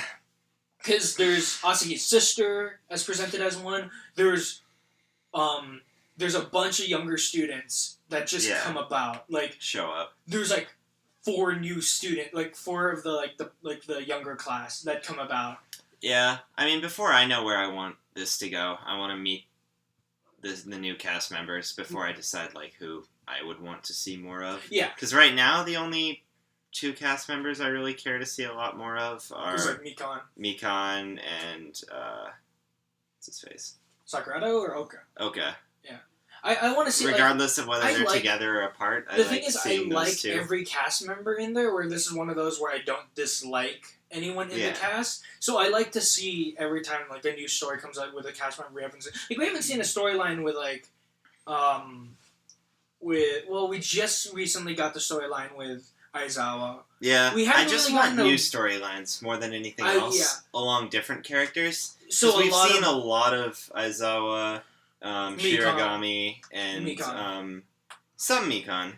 Wait. We always want more Mikan. I mean, we always want more Mikan, yeah. And a lot of Asahi, too. Mm. So I want more from the characters. We've seen a lot of Principal and Spinster. Yeah, what's-her-face sensei. Yeah. We've seen a lot of them, so I want to see more of the people we haven't seen as much as, like, the friend characters. Yeah, the 3 friends, I want to see more of it, which Shima's getting his thing soon. Yeah, which will be cool. Shima's going to get his thing soon. I know that I really want to see more of the time travelers when they come about. Yeah. I know I'm excited for... I want to see more of Werewolf and see where her... Oh, yeah. I would like to see more. I want to get more of her story, because I kind of enjoy her story already, where, like... I like the relationship between the time traveler and her. That's great. Yeah. And then there's, like, 4 new characters that are going to come. Like, I know there's second time traveler. I don't know if... there's Box Girl, who I don't know about either. There's Bat Ears Girl. There's random, like, guy there. Like, there's all these new characters that I looked at. I was like, what? Are just going to show up. Who? And, like, the cast just, like, doubles in size within the span of, like, 30 chapters. So I'm excited to see where this goes. It's the start of a new year for them, and it's like, let's go. So we'll get there soon. Mm-hmm. Looking forward to it. But yeah, moving on. Now to UQ Holder. Yeah, UQ Holder 100. Yeah, we hit chapter 100 this week. Which blew away all your theories, which I liked. Yeah. I liked it because it was literally going back to, like, I like the reactions, like, so when's this going to go back to a battle manga? No, it's cool, it's going to go to harem now. Yeah, this went back to, like... this went to... Early level Negima sort of stuff. I don't know if it quite went back to... Yeah, it didn't go to totally early Negima, it went to, like, mid-level, like... Yeah. Like, scratching on the edges of Festival Arc. Yeah. But what I really liked from this is just, like, all the characters, they're now, like... Yeah. Like, I like the fact that Kiri is now fully, like, on board with this. It's like, yeah, she has feelings for Toda. It's basically just come around and consolidated a lot of characters in one place now. So I'm mainly... I mean, I was fine with this chapter. I didn't love it. Yeah, I mean, there's nothing big or mind-blowing about it. As a 100th chapter, which I think is fine. Again, like I said, I wasn't expecting too much from the 100th chapter, but I'm liking where a lot of the things are, like, presenting itself with a lot of the difference between mortal girls and immortal girls, where I like that whole aspect of these mortal girls. They have limited youth. Yeah. They have limited time, and so they choose to take the risks that immortals wouldn't take. Because they have all the time in the world. I mean, immortals take risks too. Like, oh, hey, well, I could die, so I could just jump into that volcano. Yeah, for sure. But these people, they don't have that time. And it's kind of like us, where it's like, people like us, where it's just like, we don't have the time. So we need to pick what we do. Mm-hmm. Yeah. More than anything else, I'm just excited to see what they're going to do, what he's going to do now that he's gathered this many characters in one place. Yeah, because... At this point, I still feel like he has a few more to add. Because there's two people sitting on a space station that need to meet up with the main crew soon. Yeah. Hopefully. So yeah, I want to see if Toda forms a group here, or if we're gonna jump back into tournament arc at this point. Because that's the thing that I'm wondering about right now is because we need to get back to tournament arc soon. Yeah, because they were training for a while. Yeah, and they've been they didn't jump into tournament arc when they came back at all either. Yeah. They returned back to continue the storyline with Yukihime. Yeah, but I think it's really within the next couple of chapters. I really want to see Toda go back to tournament fighting in the tournament. Yeah, because I think. But I want to see what was the point of bringing all these characters together. Exactly. I want to see the payoff. There's 2 characters from Negima just chilling in that inn. Yeah. We have, when's that going to happen? When we're going to see Shashimaru and Class Rep. Just they've been chilling out in this place for this whole time. Yeah, and we haven't seen anything from them. Yeah. And he's got to break them out soon. Yeah. And have them reveal something. Because they definitely need to reveal something. Yeah. something that's happened, has happened, will happen. Whatever it may be, some bit of information needs to come to light from them being here. So I'm just waiting for waiting for that more than anything. Well, because the thing is, if you read a couple chapters back, they presented three characters that are going to come in, and it was like Shinobu and Class Rep's granddaughter, and then the grandchildren of Setsuna and Konaka. Yeah. And you go, okay, now what are you going to do with these characters? Now that you brought them here. Well, I think these past couple of chapters have been the introduction of these characters and getting the characters to get to a point where they need to get to. Yeah. And also, for the fan base to go, which ship is on fire? I cannot tell.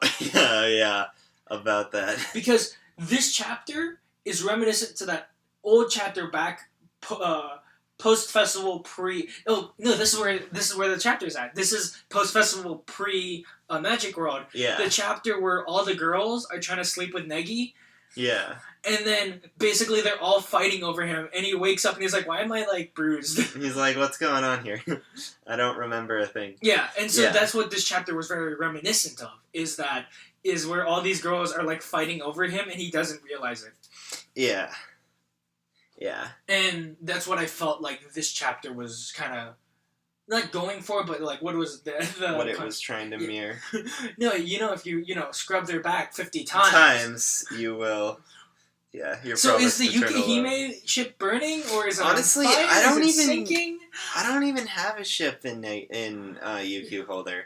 I had one in Negimud, but in UQ Holder, I just don't.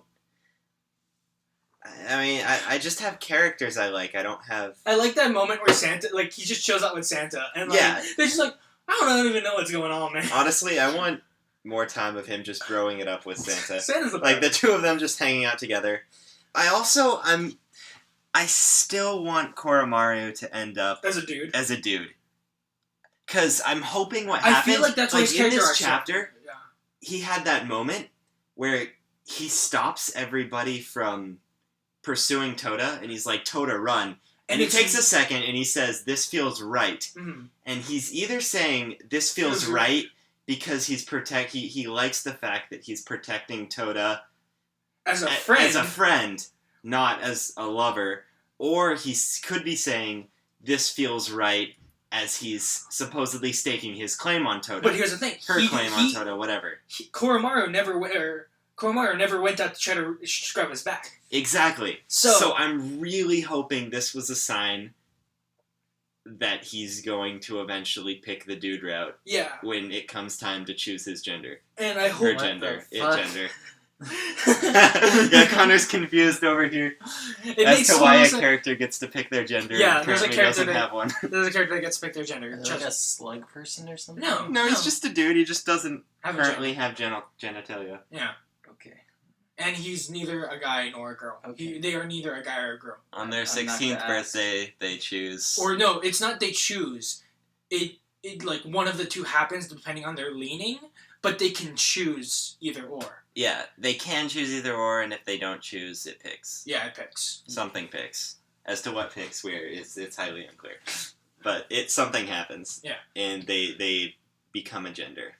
But yeah, a lot of this I feel like is building up like a lot of the characters to get to a certain point. And I still can't figure out what that point is, though. yeah, me either. I don't They're know. like throwing things together. Well, and- remember, there's a lot of things about Ken Akuma. Well, I feel like because we just came off of we came off a biggish arc right now. And we're about to enter a huge arc. So this is the the middle chapters. Because remember how Negima went, okay? Yeah. They presented a cast. They did an arc, took a bunch of the cast members and introduced them to the fold. Yeah. And then did another arc with that new cast, with that new set of casts. Took another set of them and added them in and just kept going. Kept adding Kept arc adding. after arc with new Until the ending. characters. Yeah. But with here, they didn't introduce the characters beforehand. So what they're doing is, I think they're doing they kind of introduce the numbers. Yeah. And so what they've been doing is they're doing the same exact thing. Is they do an arc by introducing new characters, do a little interim, introduce those new characters in to the fold, and then add them to the next arc. Yeah. So what I think what they're doing now is adding these, introducing these new characters and then adding So they them to can the fold. implement them next arc. Yeah. Yeah. Yeah. I think that's probably what's going to happen. I just want the tournament to hurry up and come back, because I just feel like we're in a weird limbo right now. Because things have been moving pretty fast in UQ Holder. Mhm. And now You only get a couple chapters dedicated to Yeah. each little mini arc. So it's very quickly moving from arc to arc to arc to arc. comparative to And jumping Negima, about, that where you had a lot of time. you had an overarching arc Yeah. with smaller arcs in between. Yeah. Technically, we've been in overarching arc since the end of the Mohora City arc, where they've been Technically. literally. It's the tournament arc Yeah. where they each But they haven't even... They spent barely any time in the tournament at this point. Well, they did the first part with the tournament, and then the next part was the introduction of the whole Toda's backstory. Yeah. And then you went to him going into the tournament again, training, and then because of the events of the training arc, led to the events of what's going on now. Yeah. I think mainly I loved the section with Toda and Evangeline getting backstory, Mm. and then now we're thrown into this limbo section, and I want to, because I know I can't get more of that section that I want to get more of, I want to quickly get back to the tournament arc so we can build up some news, some hype and Yeah. move our way towards possibly more of what I want more of. Mhm. So Well, we'll see. she scrubbed his back 50 times, so Yeah, it's not even like a. I just want more 16-year-old Yukihime, and you can't get that. You just want There's- Evangeline to go into lolly form and just stay in it for the rest of the UQ holder. I mean, I can't even want that anymore, because I don't know. Once we actually met 16-year-old her, and she chilled with Toda for a while, and they hung out, and they became close. She can't go back to that, regardless of what form she's in. Yeah. She's 800 years down the line. There's no way she's going back to that state, and if she did, I'd be mad, because I don't think. That's not how character development I don't think works. that. Yeah, you can't just revert her character for no real reason. So it's kind of like this section that I really liked is just gone now, and there's no way to get more of it. They already did. It's not like he's gonna time travel all the way back and start another timeline where he's with Evangeline the whole time. Do you want... As ridiculous as that would be, and as much as I would love... Dude, Shaolin Shen just jumps into the time... A side story for that to happen. Shaolin Shen... No. Oh. Calm down. Chachimaru and Class Rep is there. I know they don't have, like... What if, like, just... Tinfoil hat theory right now. Class Rep and Chachimaru are there. What if they just have Shaolin Shen's time travel machine? I don't think they're going to. I don't think that's going to happen.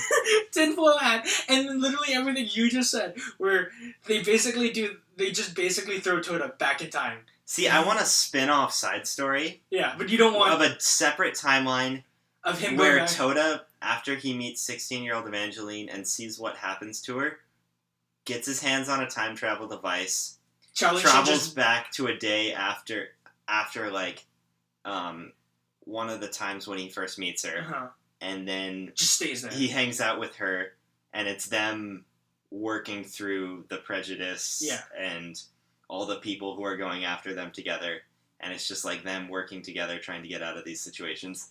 That would be my favorite thing ever to come out of the Negima universe, and it's not going to happen. There's no way it's going to happen, but I would love that. Yeah, I have my tinfoil hats, but that's about it. Yeah. Alright, moving on. Yeah. We have full season week 5? Perhaps. I think week 5. Something like that. Yeah. Let's do this, guys. Let's wrap up this week of what we've watched. What am I even caught up on? I don't even know. The problem is I caught up with stuff this week, so it's like what's going? Okay. Everything's where do we start? I'm just gonna go down alphabetical order on this list that I have on my phone and just. If I happen to have watched something, Yes. I'll chime in. I don't want to start with this because the first one's Comet Lucifer.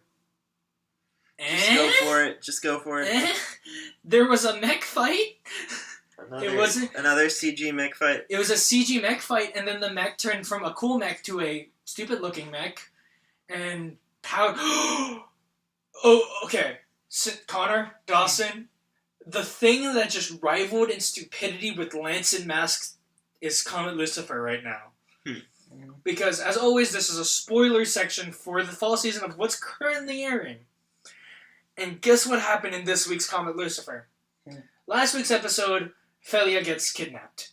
So, MC dude goes after her and tries to get her back, and runs up to this fortress with guns, and just, like, somehow survives. Turns the little rat thing into a mech, and they have a mech fight. He gets captured, stuff like that, yada yada yada, that's it. And it turns out that apparently the rock mech thing can also turn into swords.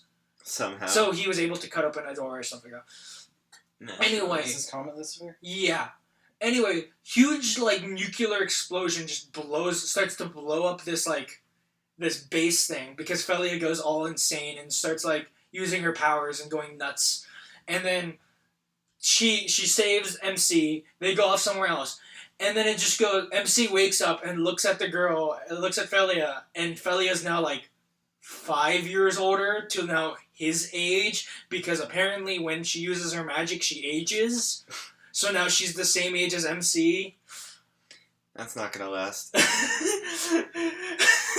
Or there's gonna be a Deus Ex Machina plot point that makes it so she stays that age for the rest of the story. And I you just have like, two options there. And I just literally was like, oh my god, this is stupid. This is absolutely the dumbest thing. Not the dumbest thing I've seen this week, but we'll get to that. Next week, Concrete Revolution. I went through it. Really good. I don't want to spoil anything. I really want to watch it. Yeah. It looked good from, like, the ending I saw of the last week's episode. Oh, it kind of continues off with the whole beasts and stuff like that, and it kind of starts to go into why the main character guy left the organization, and it really is starting to show, like, oh, this is not the... Because it starts off with this kind of world where you're just like, oh, this is so cool, and superheroes and stuff like that, and it's like, these guys aren't as good as you think they are. Mm-hmm. And I don't want to spoil anything there, because Connor has yet to see it. Gakusen Toshi Asterisk, again, something I've watched. So how's that Kundere girl in the don't care girl in asterisk that I showed you just right there. Deadpan. Which one was she? The blue-haired. Yeah. She was weird. Like, she didn't seem that deadpan because she was like, "Why you hogging him all to yourself and stuff?" Yeah, she's just the deadpan character. Right? Oh, Why I did forgot she to have mention. a giant like buff bodyguard guy. Oh, Weren't that's not they his bodyguard. partners? No, they're not even partners. That's just Lester was in the previous arc where he was trying to like fight main girl, and like he kept failing, and then he goes to fight main girl, and it turns out that they were set up for a trap, and then literally MC comes in and saves the main girl, but leaves Lester to get like beaten up. But Lester's like, "It's cool, man. It's cool. I got this. It's cool." But I forgot to mention that girl who had the samurai sword. I mentioned it to you. Guess who she's voiced by? It's something that we saw last week, and a character. So we talked about last week, and a character that's just like. Oh, is it like Mion or something? It's Hanyo. Hanyo? Yeah. Oh god. That's fun. I heard the voice and I went, we just talked about Higurashi. But actually, it just shows. It's Kusen Midoshi Kusen levels where I'll keep watching. Well, I'm now upping Kusen Midoshi Kusen on my list because I'm watching Lance and Mask. But Kusen Midoshi Kusen is now like this is Kusen Midoshi Kusen. I'm like I'll keep watching it. It's not that bad. Keep going. Heavy Object. I watched all of that. They finished the whole arc. I caught up with the 2 episodes. Pretty cool. MC brown haired guys sleaze bag. They spent 2 episodes in water. Sweet. Yeah, they literally spent 2 episodes fighting a water-based object. That's pretty cool. Heavy Object. Heavy Object. Oh, Heavy Object. Yeah, they fight a water-based object. It's pretty interesting about how they do it, and it kind of shows like the show is now still like a giant sphere, or it's 3 giant spheres. Oh, Ooh, baby. Innovative. They showed it in the first episode. Yeah. Didn't No, they showed it in the opening. they? The opening? Yeah, it's the 3 giant spheres in the opening. Yeah. But the cool thing about it is, it's kind of showing what this show is going to kind of be like, where it's, hey, the princess is going to be in the mech, fighting, and then the 2 other guys are going to try to figure out how to blow up the mech from the inside. Yeah. And it's kind of cool seeing the interaction of the 2 sides as, you know, one's going in and one's going out. But so far, like, I'm waiting for it, but so far the main characters are the ones that blow up the objects. Yeah. These characters that are supposed to be useless against objects Keep doing it. keep blowing it up. So I'm sure they'll like mention that later. yeah. Yeah. I mean, that's Like- what. No, the thing is, they're like, yeah, we beat the object, and they're like, cool. Since you beat the object, people are really impressed. You're gonna go fight another, and they're like, why did we beat the object? Keep fighting object? Why did we beat it? We should have just gave up. And then we wouldn't have to go fight more objects. But I mean, you might like it because you like Index and stuff like that. Whenever you're in the mood, just sit down. Yeah. Oh wait, so it's closer. it's further in, yeah. At At least 12 episodes.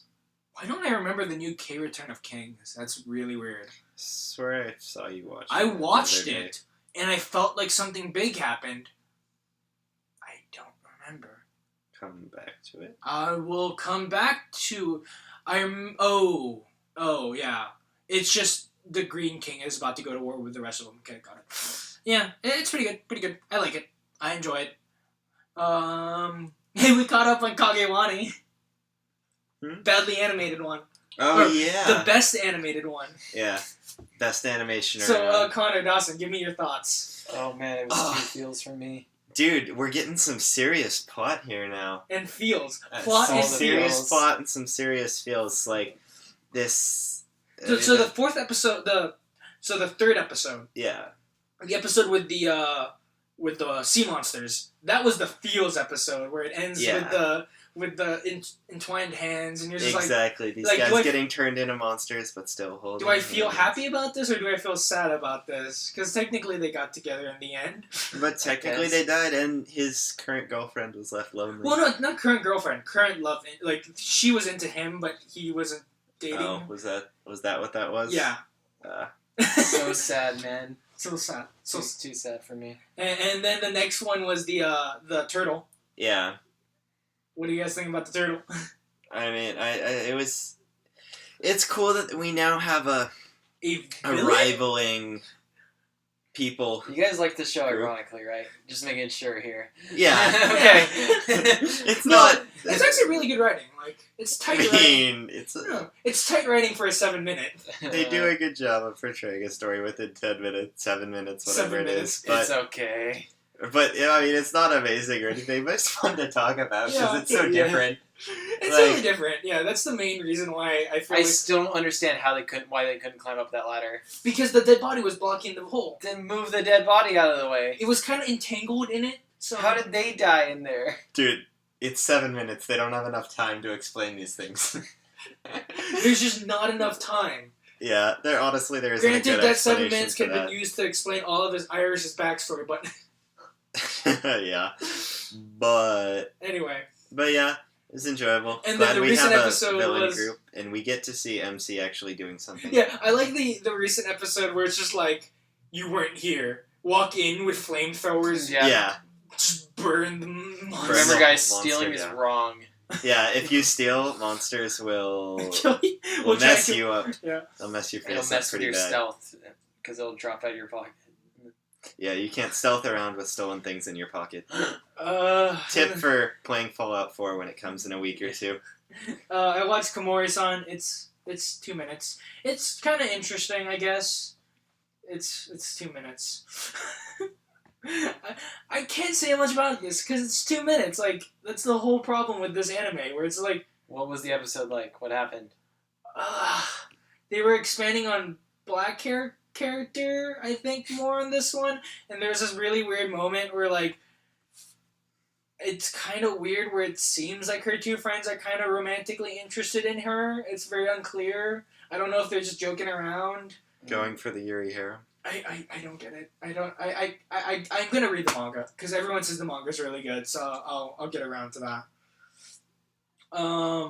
So on this week on Stupid Anime of the Week, Lance and Mask. It's a Hot Springs episode, and as always, it's weird, dude. This show it makes me feel weird because it's like.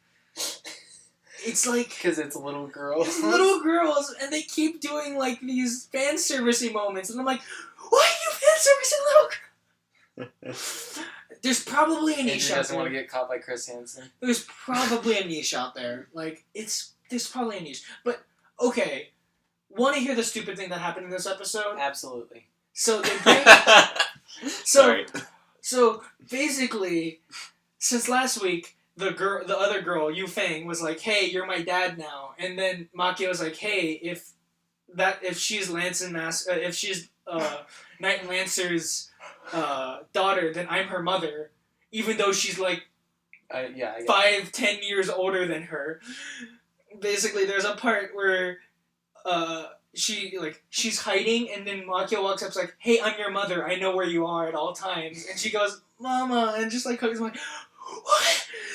But so basically, they're like, "Hey, she's not like having fun with the rest of us. We should do something about this." And Mr. Knight Lancer's like, "Hey, let's go to a hot springs. It'll solve everything." They go to a hot springs, and then like she gets really nervous about like she doesn't want to spend time with them, but she also wants to get closer to them, and like straight up cuts a rock in the hot springs, destroying the hot springs. And I'm like, wait. You just ruined these people's businesses, and then they tell the lady like, "Hey, we just ruined your hot spring," and then the lady's like, "No big deal, we'll fix it. Oh, it's fine. It's fine. Don't worry about it." And then it introduced a little bit of a story where apparently Mr. Knight Lancer, the reason why his dream is to become a normal person without white knight syndrome. Yeah. Because he used to have a friend when he was younger. And he went all straight up white knight syndrome on her, and she got creeped out and like hasn't talked to him since. And because of that, he wants to change himself. Mm-hmm. Beautiful character motivation. And then the other girl goes, "The reason why I can't have fun is because Daddy's not here. Where's Knight Lancer?" And then she's trying to fix the the hot springs, and then Knight Lancer just comes in and is like, "I'm your father, da da da da da," and straight up just stabs his lance into the ground, fixes the hot springs. Magically. Episode ends. Wait. It magically Wait, just what works. if he needs to take the lance away again? No, he takes out the lance, and apparently the hot spring's fine. What? Somehow it just works out. It works just as well as, you know, how stabbing a car lets you drive it. What was that from? Was that Gravity Falls? I think it might have been. They just stab a car and it starts working Oh, again. God. So, No, it was X-Men. oh, yeah. Wolverine just stabs the keyhole with his claw, and then the car works. And then they drive off. But, yeah, so overall, why... I don't... I was on Reddit, and everyone's like... See, with Kusumidoshi Kusen, everyone was like, you know, I don't know why I keep watching this, but I keep... People with Night Lancer are straight up like, I'm done. I'm done. Can't do this anymore. Can't do this anymore. Had enough. So, hey, Connor, how good was Gundam this week? Oh, gee. It was pretty good. Everything came together pretty well. I don't know how much you want to say in front of didn't- Dawson. I didn't think they would fight those guys so soon. Yeah. They're fighting those guys, like, the bad... It's very unclear. The government fascists. They're not government fascists, they're just government workers. Well, one of them possibly is a pedophile, but... Possibly. He's engaged, dude. No, best part about that episode is when MC just goes like, "Hey, you're Mr. Chocolate Man." No, he just calls him the Chocolate Man. Yeah, the Chocolate Man. Yeah, like the three of the characters got really nice moments in there. Like musically, It ended pretty well, I'd say. musically had the cool fight scene, and then Guts is like, "Cool, is Guts now gonna be like one of the main fighters? That's awesome." And then Blondie like had that really cool moment where like that took some skill, because I was reading up on it. Literally, he had to shoot the thing, and as the thing is blasting off, he had to grab it with the mech so he didn't die. Mhm. So that was pretty cool. And other MC guy is looking like he has a lot of power. He's not power hungry, but he's like that socio-psychopath guy who didn't have a lot of control, but he was really smart, and then now he's the big boss. Yeah, and he's doing a good job, so I mean... He seemed a little off-putting, because he's... I was reading a lot of reactions, where like, he seems to be a very manipulative type of guy. Because he... Dude, okay, they couldn't... Okay, getting a little bit spoilery. They couldn't kill him. And if they told him to fuck off, he would have, like... No, I'm not talking about that guy. No, I know. But I'm saying the reason why they, like, manipulated. Oh, okay, yeah. They couldn't kill that guy, right? And if they told him to fuck off, he would spy on them anyways. So they had to give him a fake. No, I'm talking about the moment where he goes, "Hey, this is going to be a dangerous mission. I'm going to go down on the asteroid to do this." And the other guy's like, "No, you can't do it. I'm doing it." No, but that was the guy saying he was going to do it. I don't know. It seemed more like his decision. We'll see. We got to show Dawson the newest episodes because they're pretty cool. Just because he's not all power of friendship about everything, I don't know. Dude, you know me. I'm the least power of friendship guy here. But yeah, I think it's really solid. I am excited to see where they go. Like, half that opening's already done. Like, where are they gonna go next? Where's next? Now, moving on, Noragami, Dawson. What happened in Origami last week? Dude, This week? hella stuff happened in Origami. I feel like hella stuff did happen. Oh! Was this that big episode? Yeah! Wait. Can I just say, double swords? Oh, yeah, Andrew's super hyped for double swords. Oh, I'm just glad they found a way for Yuki not to die. Yeah. Because... It's a very interesting thing where it's like, cool, they kind of resolved that plotline, but like, everyone's dead now. Yeah, a lot of people are dead. Well, honestly, Bishamon needs... Like, the only people who are alive now are, like, the main weapons. Wait, do we still need to... We haven't gotten to the point where we need to... Finish off the other guy. No, don't they still need to do, like, an absolution or something on... Oh, God, they do. Bishamon? On all of them. On all of them, yeah, but... Oh, I guess you don't do it to the... You don't do it to the person. You have to do it to all of them. So there's gonna be this... Mass This mass scramble for but like all the regalia are like dead. Yeah, well, wouldn't the absolution be really easy on a lot of them, though? Because they're only affected via proxy? Yeah, that's true. I think they only have to do it on one person, though. Actually, I think they're just blighted. They're not actually absoluted. They don't... The only person who needs the absolution is pink-haired Is it girl. called an absolution? Yeah. Okay, yeah. It's pink-haired girl. Yeah, the pink-haired girl. The other ones just have to go sit in a holy water bath. And they should be fine. Absolution. Absolution. Yeah, I'm not sure what But- the exact term is. But like, Absolved. dude, they're all Yeah. dead over there. Go fight that. But yeah, a huge amount of them are dead, and they still need to deal with, all all we've the- really okay. solved here Okay, is They stopped Bishamon on a okay, rampage. I don't believe that any of her regalia are dead because she's like, they're all dead now. Like, I don't think they're dead. Because remember they. I would be really mad if they weren't dead. Yeah. No. I mean, like, the weapons, like Kazuma and, like, all the other. Oh, I mean the main ones? Yeah, the main like ones. Kazuma and them, I think they're gonna be fine. Yeah, because she was like, oh, they're all dead. Oh, wait, no, I But think she was talking about the other She's one. talking Yeah. about the fact that well over half of her regalia have died at this point. Yeah. Because what are Doctor. those called? Yeah, the doctor, but what do they call the servant? Nora? No, not Nora. The monsters they fight. I don't remember. I don't remember the name of the monsters, but he's got one of those tamed and is Just having eating everyone? having it eat everyone. Yeah. So over at least over half of her regalia are dead at this point, Yeah. if not more. Yeah. So I think that's what she was talking about. Yeah. I think her main cast will be fine, Yeah. but Because if that OVA where they're all drinking at the Cherry Blossom Festival, actually that should actually happen because that tree's the same tree. yeah, that what's his face was. Yeah, it was treating. Was so- that OVA episode before? Did we get a time? No, I didn't Was it watch even canon? Did you not watch it? I didn't watch it. Oh, But it makes sense. Like, I watched it, I was like, this makes sense if it takes place after where we are right now. yeah. Oh, actually, it kind of would. It might be, honestly. Because Pink Hair Girl's chilling out with them. I could see it have been a. Because why would they go down to the cherry? Why would they go down to the cherry tree? Actually, no. I feel like it happened beforehand, because. No, because Bishamon still wants to kill Yato up until this point. Yeah, but I think it was a. I think. I don't know. There's a we'll, lot we'll of. see. There's We a need to lot- finish yeah. more of this. Yeah, there's a lot of section evidence. before we Like, can. from the 5-minute clip that I saw from that episode, like the 2-minute clip I saw from that episode, enough makes me believe that that OVA takes place after the current, like where we are in Origami. Yeah, we'll Because the thing is, they're at the cherry tree. Bishamon and Yato are chilling out together, which Yeah. shouldn't normally happen, and like Pink Hair Girl is like chilling out with them now. Yeah, we'll see. Pink-haired girl, as in Bishamon's regalia. Yeah, not she's as not- she's not- in, what's it? Yeah. The girl whose Yeah. name starts with a K. Yeah, her.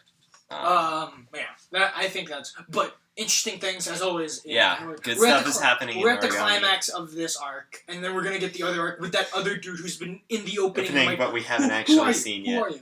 Yeah, we get to see who he actually is. Yeah. So I'm excited for that. One Punch Man.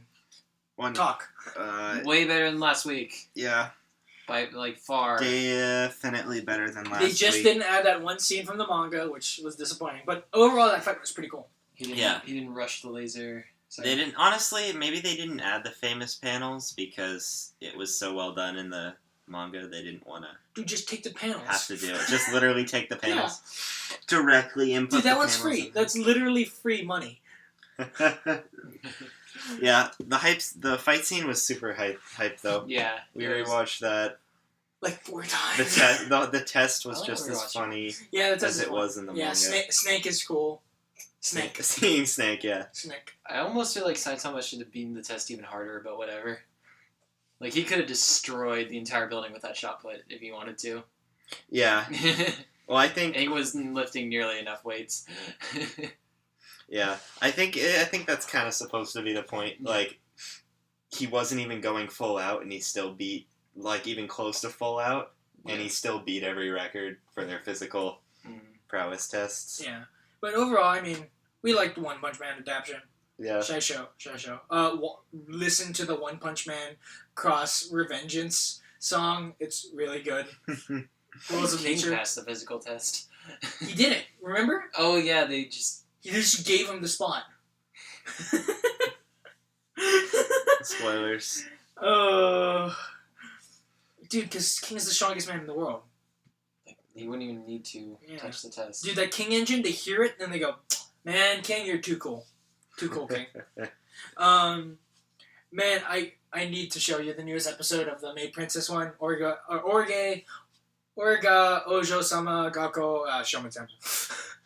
Because it actually had really funny moments in it. It's nice. I like it. It's a nice, comfortable, really funny show. This week's episode, more focus on Hakua, the little girl, Lolly. It's pretty cool. And, that's about it. Don't want to mention anything else because, you're watching it. Gonna watch it at some point. Rakudai Kishi no Cavalry. I watched the newest episode of that. Anything of note? I feel like something happened. Why do I feel like 7 days, last week was so far away? Did I just do a lot of things in this past couple of days? Because I don't remember this episode. Okay. I have no idea. They're a couple now, right? Oh, yeah, this is a really cute episode. I should show it to you. Mm. It's a really cute episode. It goes on their relationship. It's really nice. I don't want to say more because I don't want to spoil it for you. But yay, progress. More progress. Sakurako no the Beautiful Bones one. Pretty interesting, I guess. They're introducing an overarching villain, I believe, because there's a whole point where this guy's straight up about to be... Some guy basically tells this guy, yo, this painting, totally safe. You and your baby should just sit in front of this painting all day, every day. Apparently the painting's the reason that him and his family members have been killed. Or, not killed, but died of weird circumstances. Interesting. Strange. So basically they introduce this guy who's an overarching villain, I guess. So we'll see. I want to see where that goes. He just really likes that painting. He's just a art connoisseur. I'm gonna skip that for now. 35. I guess it's an anime. A lot of people are frustrated that it's skipping a lot of things. Okay, yesterday, remember when I got up and I said, I'm ashamed of my words and actions? Mm-hmm. Or words and deeds? So there's a part at the end of Anti-Magic Academy where they're like, hey, we're going to do a school festival. We need to dress up and, attract attention to the school festival. Yeah. And so they start putting on outfits on all the characters. Mm-hmm. And, first one, it's okay, that's fine. That's fine. It's it was just this, it was a shortcut Chinese dress. Yeah. For Orange Hair Girl. Then they give the witch, a swimsuit with a cattail and cat ears, being see, she's flat-chested, so this swimsuit accentuates her flat-chestedness. Yeah. Then they bring out the sword, who's the sword, and then she's just hey. The sword? Remember how the sword is a person? No, the sword actually turns into a person? Yeah. What? Remember? Yeah. What? I just remember the sword talking. I don't remember it. It was being a but physical purple person. Yeah, it's a physical person. Purple girl. She they're because the whole joke is that when she was introduced, she's so the one issue is each regalia or something have their trade off. Her trade off is that she has a physical form and you have to live with her. So yeah. And so he's she's not your sister. I'm so glad I'm not watching that show. I'm so glad that you're not either. I'm so glad that I'm not glad that I am. So they just go, hey, this girl, since you're this little sister character, here's an oversized shirt, and then you could pretend you just say Onisan all the time, and this is your Onisan shirt.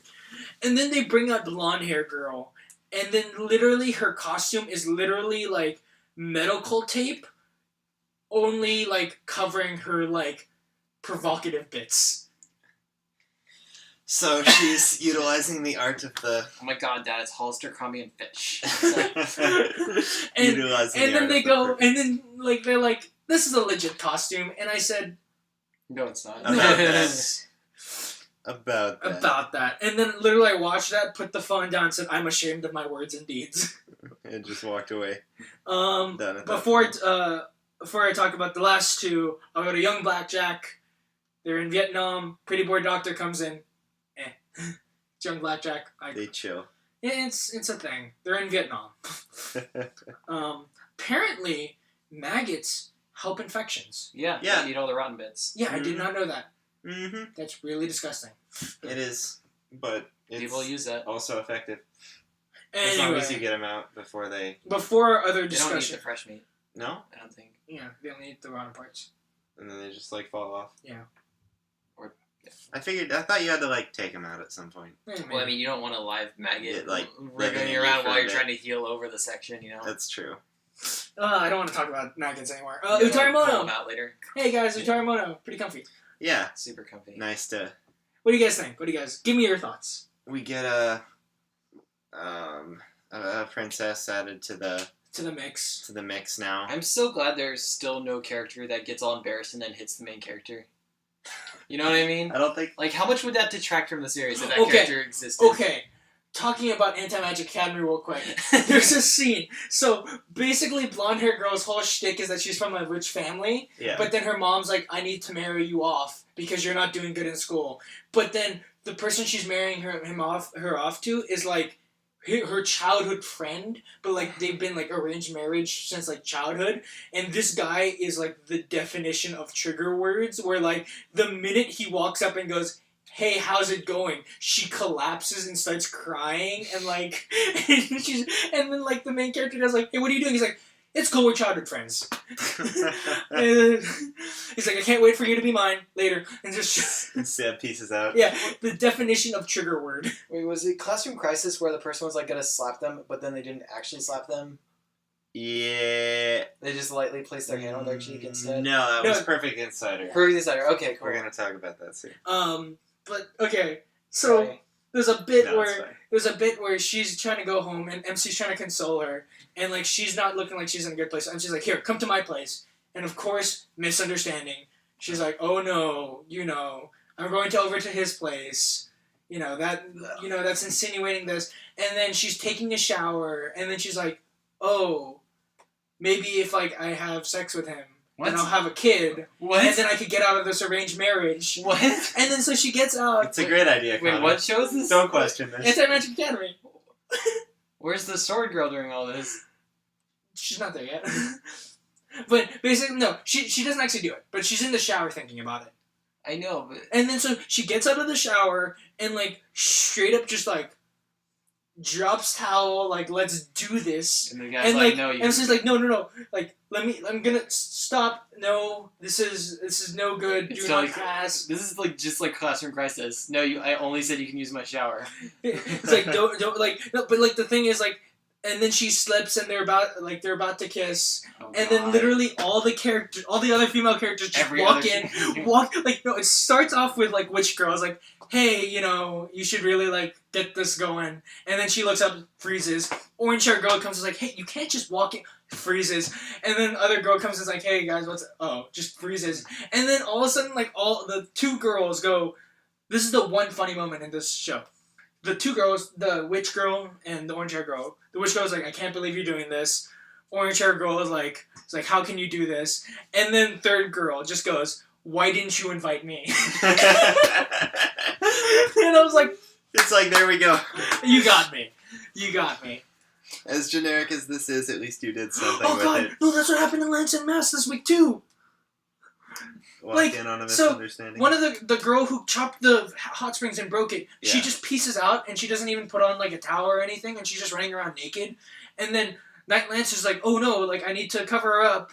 He walks up and like sees her, like takes off his coat to cover her up, and all the other characters walk on in, misunderstand, and then he gets like beaten up, and I'm like, oh god. God damn it.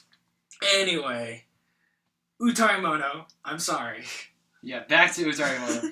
That is, I think, like, the misunderstanding there was pretty good. Yeah. Like, because I'm not sure if there was even any misunderstandings, but it was all the moments like, oh, the lovers do this, and then he just does it nonchalantly. Yeah. Just because he's going along with her. Yeah. For The the greatest part about the show is the fact that the MC just doesn't care at all. Mm-hmm.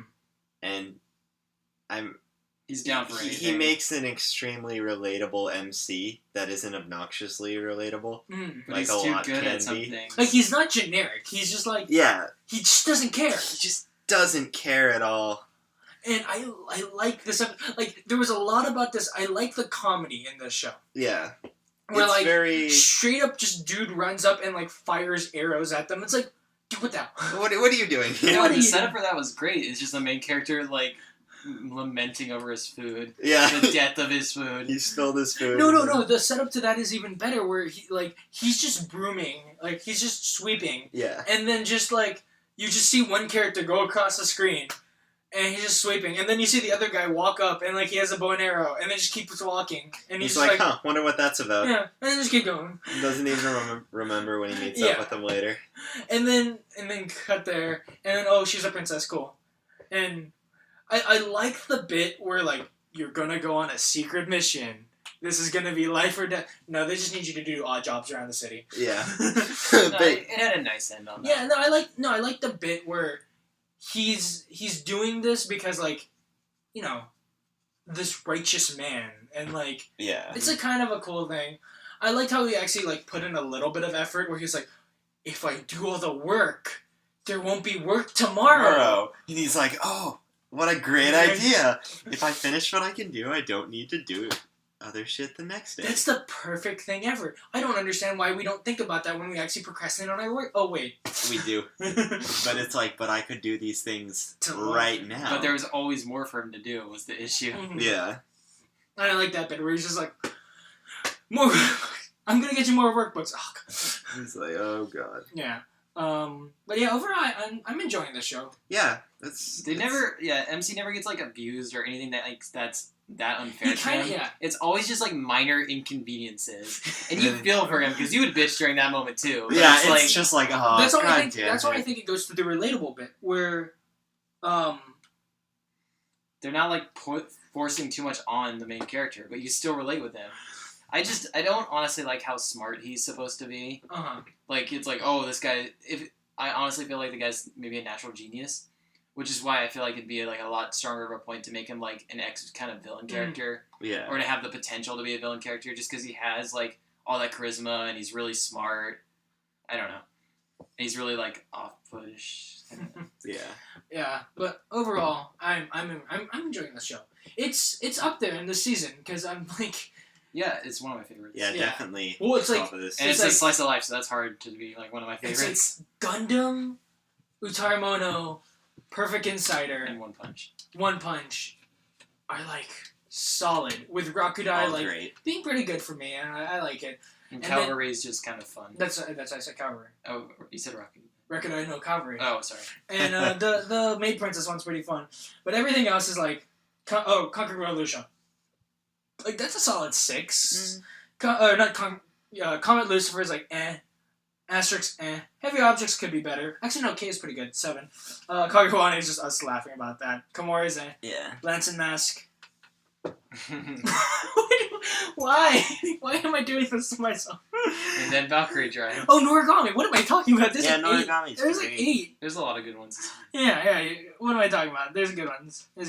And, Honestly, Perfect Insider is really bringing up the quality this week. Yeah, so Yeah, this it is. quarter. talking about Perfect Insider. Whoops. Talking about Perfect Insider. Let's talk about This this. better have a damn good conclusion. Honestly, Yeah. they are building up so much. Yeah, of they're this building shit. this. They're doing a really good job and of it's a building this up. novel. And Okay, so what are your thoughts, theories? Let's go. I don't know if. I like the relationship building this episode. Yeah, it's really good. Yeah. Let's focus on this one. The free from the body. Oh, the soul versus the The body, and the fact that I don't think And- she was telling the guy to kill himself at the end. I would think she was saying for him to kill the family. That was my take on it. yeah. Because Or he she seemed really really just was- excited and happy about it, right? And they wanted to be together in a way, like free together. Or she was just getting him a knife so he could go off and live in the wilderness by himself, and he mistook it as killing the family. I don't believe Wait, so that. you guys but- think that the uncle killed... No, Okay. I don't. I think she wanted him to. Mm-hmm. Yeah. Like, she didn't want to do it herself. We need to do the comparison because I think that's the knife that's in the back of That's his in head. that stabbed in the. Wasn't it the helicopter pilot who got killed, not the director? No, it was the That was director. the director? He was the one flying helicopter Oh. at that moment. Oh, okay. He did. Yeah. So and we also have the plot point coming where there's supposedly a ship coming tomorrow. in tomorrow. Also, they're pretty sure they cut off her hand for the sensor thing. Yeah. That's the reason And then why disguised the it by wings are cutting missing. off the rest of her limbs. Yeah. So here's the thing that I'm thinking about right now. I like the fact. I don't think they would need to disguise that, honestly. I like the fact that it's doing I like Concrete Revolution with the way that it's jumping. It hasn't been jumping lately, which is weird for me. But for this one, it's doing a nice job of like. It's only jumping to one moment. Yeah, and that's a one. really important like. Yeah, it's the moment. Chris Hansen moments. Jesus. Sorry, our neighbors are like stomping upstairs. Making Stomp in the yard. quite a bit of noise. But yeah, this is Chris Hansen. Jeez. Jesus Christ. Things are falling. Anyway, I like the moment where you realize that was the uncle, even though they basically introduced the fact like A couple episodes in the back. first episode it was the uncle. Wow. The roof might cave in on us, folks. So. Okay, so we'll keep trying to talk over this, but I'm really interested to see what that past story has to do with the present story. Yeah. Because I'm now like, main girl has now introduced also the fact of what if the killer's been in the thing the whole time For 15 years. for 15 years. Well, the killer could... Remember, the doll is technically inside her now, right, as a personality. Mm-hmm. And the doll was Yeah. killed before. So that could definitely have something to do with it. I think it's something to do with her, like, second personality. And she seems to be, like, storing people who she's seen died inside her head as, like, an actual person. So they're not... She's, like, so emulating she's trying to them. save them almost Yeah. to keep them alive through It's like how she pure handles death. emulation of her personality, yeah.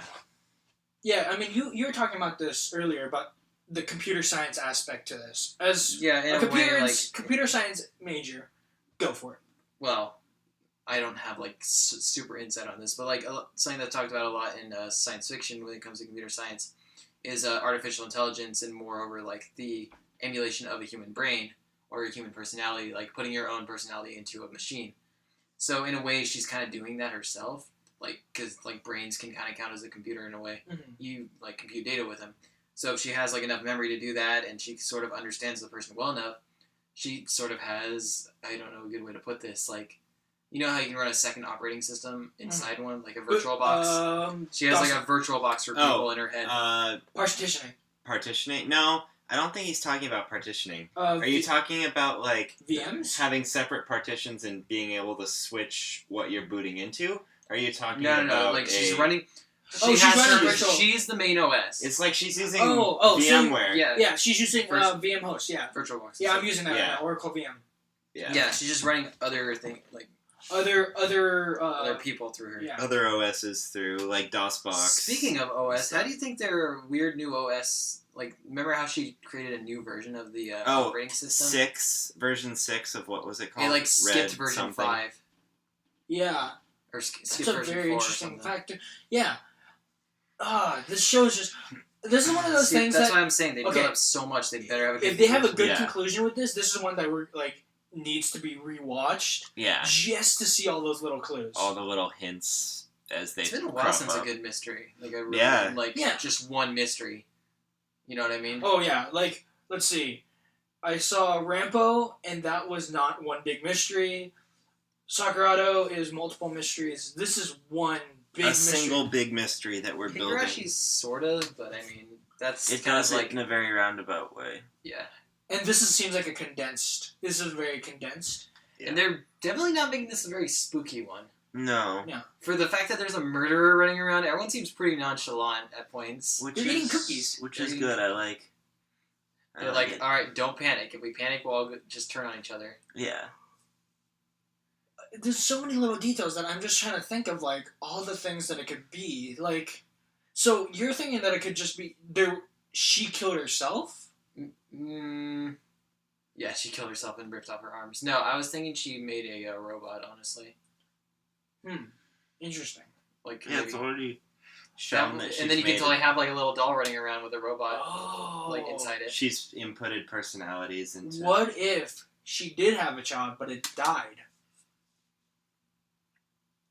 and she Where would the took child her be? child's supposed personality and put that into herself, Yeah. and then from there moved it Well, into... at the same time, like, all that stuff could be for her doll personality. Also, if she did kill her parents, Mhm. and if it was for the reasons the main male Free the character soul. seems to think it Free the is, soul. the fact, for basically freedom, Freedom would it to- not make sense that either some daughter Would or do that son or pseudo-child of sorts would also Because wait, she was attempt like, to kill off she their was parents 13, in order 14, to... 15 when she killed her parents. Yeah. It's been 15 years. Yeah, I mean, we still don't have full confirmation that she killed her parents, but Yeah, it's but let's think about it this way. Plus, she's probably been banging the director all this time. No, because no one's been in that room. the director doesn't sneak into bangs sometimes.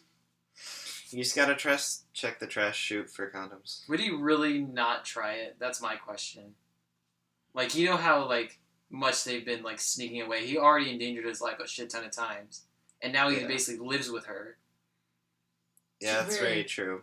But here's the thing. Here's the thing that was presented last week. There's the reason why the child aspect seems to be a huge like front runner in the theories wise is there's multiple chairs in that. Yeah. This is very true. I mean, maybe she likes to sit in different chairs sometimes. It's not an impossibility. It's not an It's not an impossibility. impossibility. But it seems like a waste of space. Yeah, that's true. Yeah. Because she does have multiple personalities. Yeah, what is up with the multiple personality bit? That's the whole thing I'm wondering about. It's like the guy said. She's like more human than anyone else because of that. Like Yeah. she doesn't try to have only one thing She's that doesn't able to contradict itself. keep contradictions within Yeah. herself, yeah. Interesting. Instead of shaping her many perspectives to fit one body, she's keeping, she's letting, like, all those different sort of bits of her personality She's running be all the their, OSs at the same time. yeah, what be is- their what- own personality. So what is F? No one knows. F? Everything becomes fucked. Yeah, it's just I would laugh so hard if it was just that. It was literally like it was that, but she just never got the chance to finish the sentence. Yep. So wait, let's see. She Maybe has everything 7 becomes personalities, right? She said she has her own personality and 6 others. Is that what they said? I'm not sure how many she has. 'Cause they I'm kept saying actually it was 7. confused on that. They said It 7. started with 3, I believe. But the thing is, they But said there's 7. I swear the director's wife said 4, but I assumed that That she was was, including herself, I think. and I Okay, then that was leaving out ones she gained after she was a child. yeah, because there's the regular one, then there's the twin brother Yeah, that There's died. the doll and the maid. The doll and the 3. maid. yeah. So that's how many so far? 3. One, the brother, the maid, and the doll. So that's Plus 3. her original So personality. 4.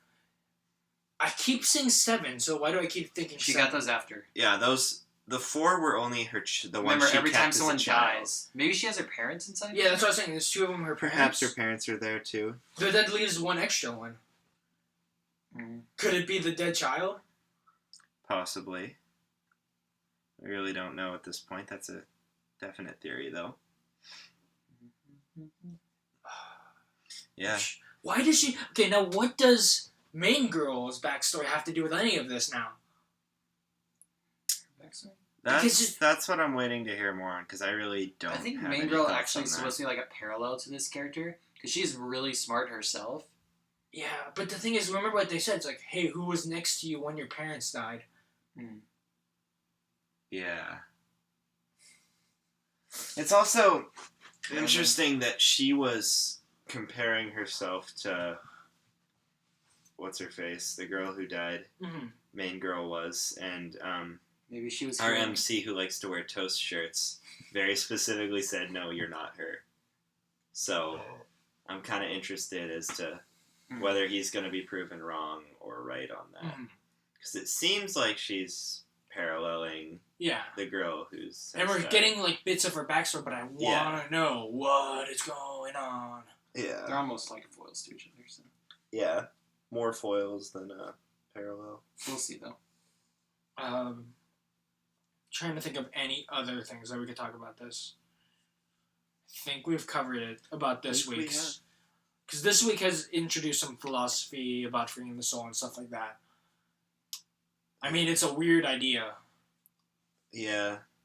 And the different morals and everything. Yeah. This one. Yeah, she has a different set of morals than We'll see the how it rest of goes. us have. Yeah, we have... It's really not worth talking about until it comes. Until we all get the way more. done, yeah. No, but it's nice to keep talking about it week by week to like Yeah. discuss the thoughts and theories behind everything. Well, they just have a dead body rotting in the hall right now. Yeah, they're really not sure what to do with that. Dude, we have like 6 episodes left. This is halfway point. Okay. It's So- 12? Yeah, no, 11. 11? Yeah. Okay. Damn, that's short. Yeah, I know. So, I mean, it is a single mystery Yeah. arc. and I'd say denseness is like you pack it. You pack 11 episodes of good writing. And it's good. Yeah, better than stretching it out to 24. Yeah. But anyway, any last minute thoughts? Nothing much else to add. Connor. Read One Punch Man 1. Play Schoolgirls. Oh, I thought you were going to show for the other thing. Oh, help Indivisible, please. Anyway. Donate all your money. Yeah, please. If we can get everyone who's already donating to add $100, then we'll make it. Dude, it's true though. There's 10,000 people right As now. true as it is, nobody's said That's sad, though. I know. I'm just saying. I mean, $30. Like, if everyone added $5, we would. If everyone added $10, we'd hit. That means they're not even halfway there, right? Yeah. Nope. Yeah. They need to hit 60% to even get an extension. But enough of shilling for that.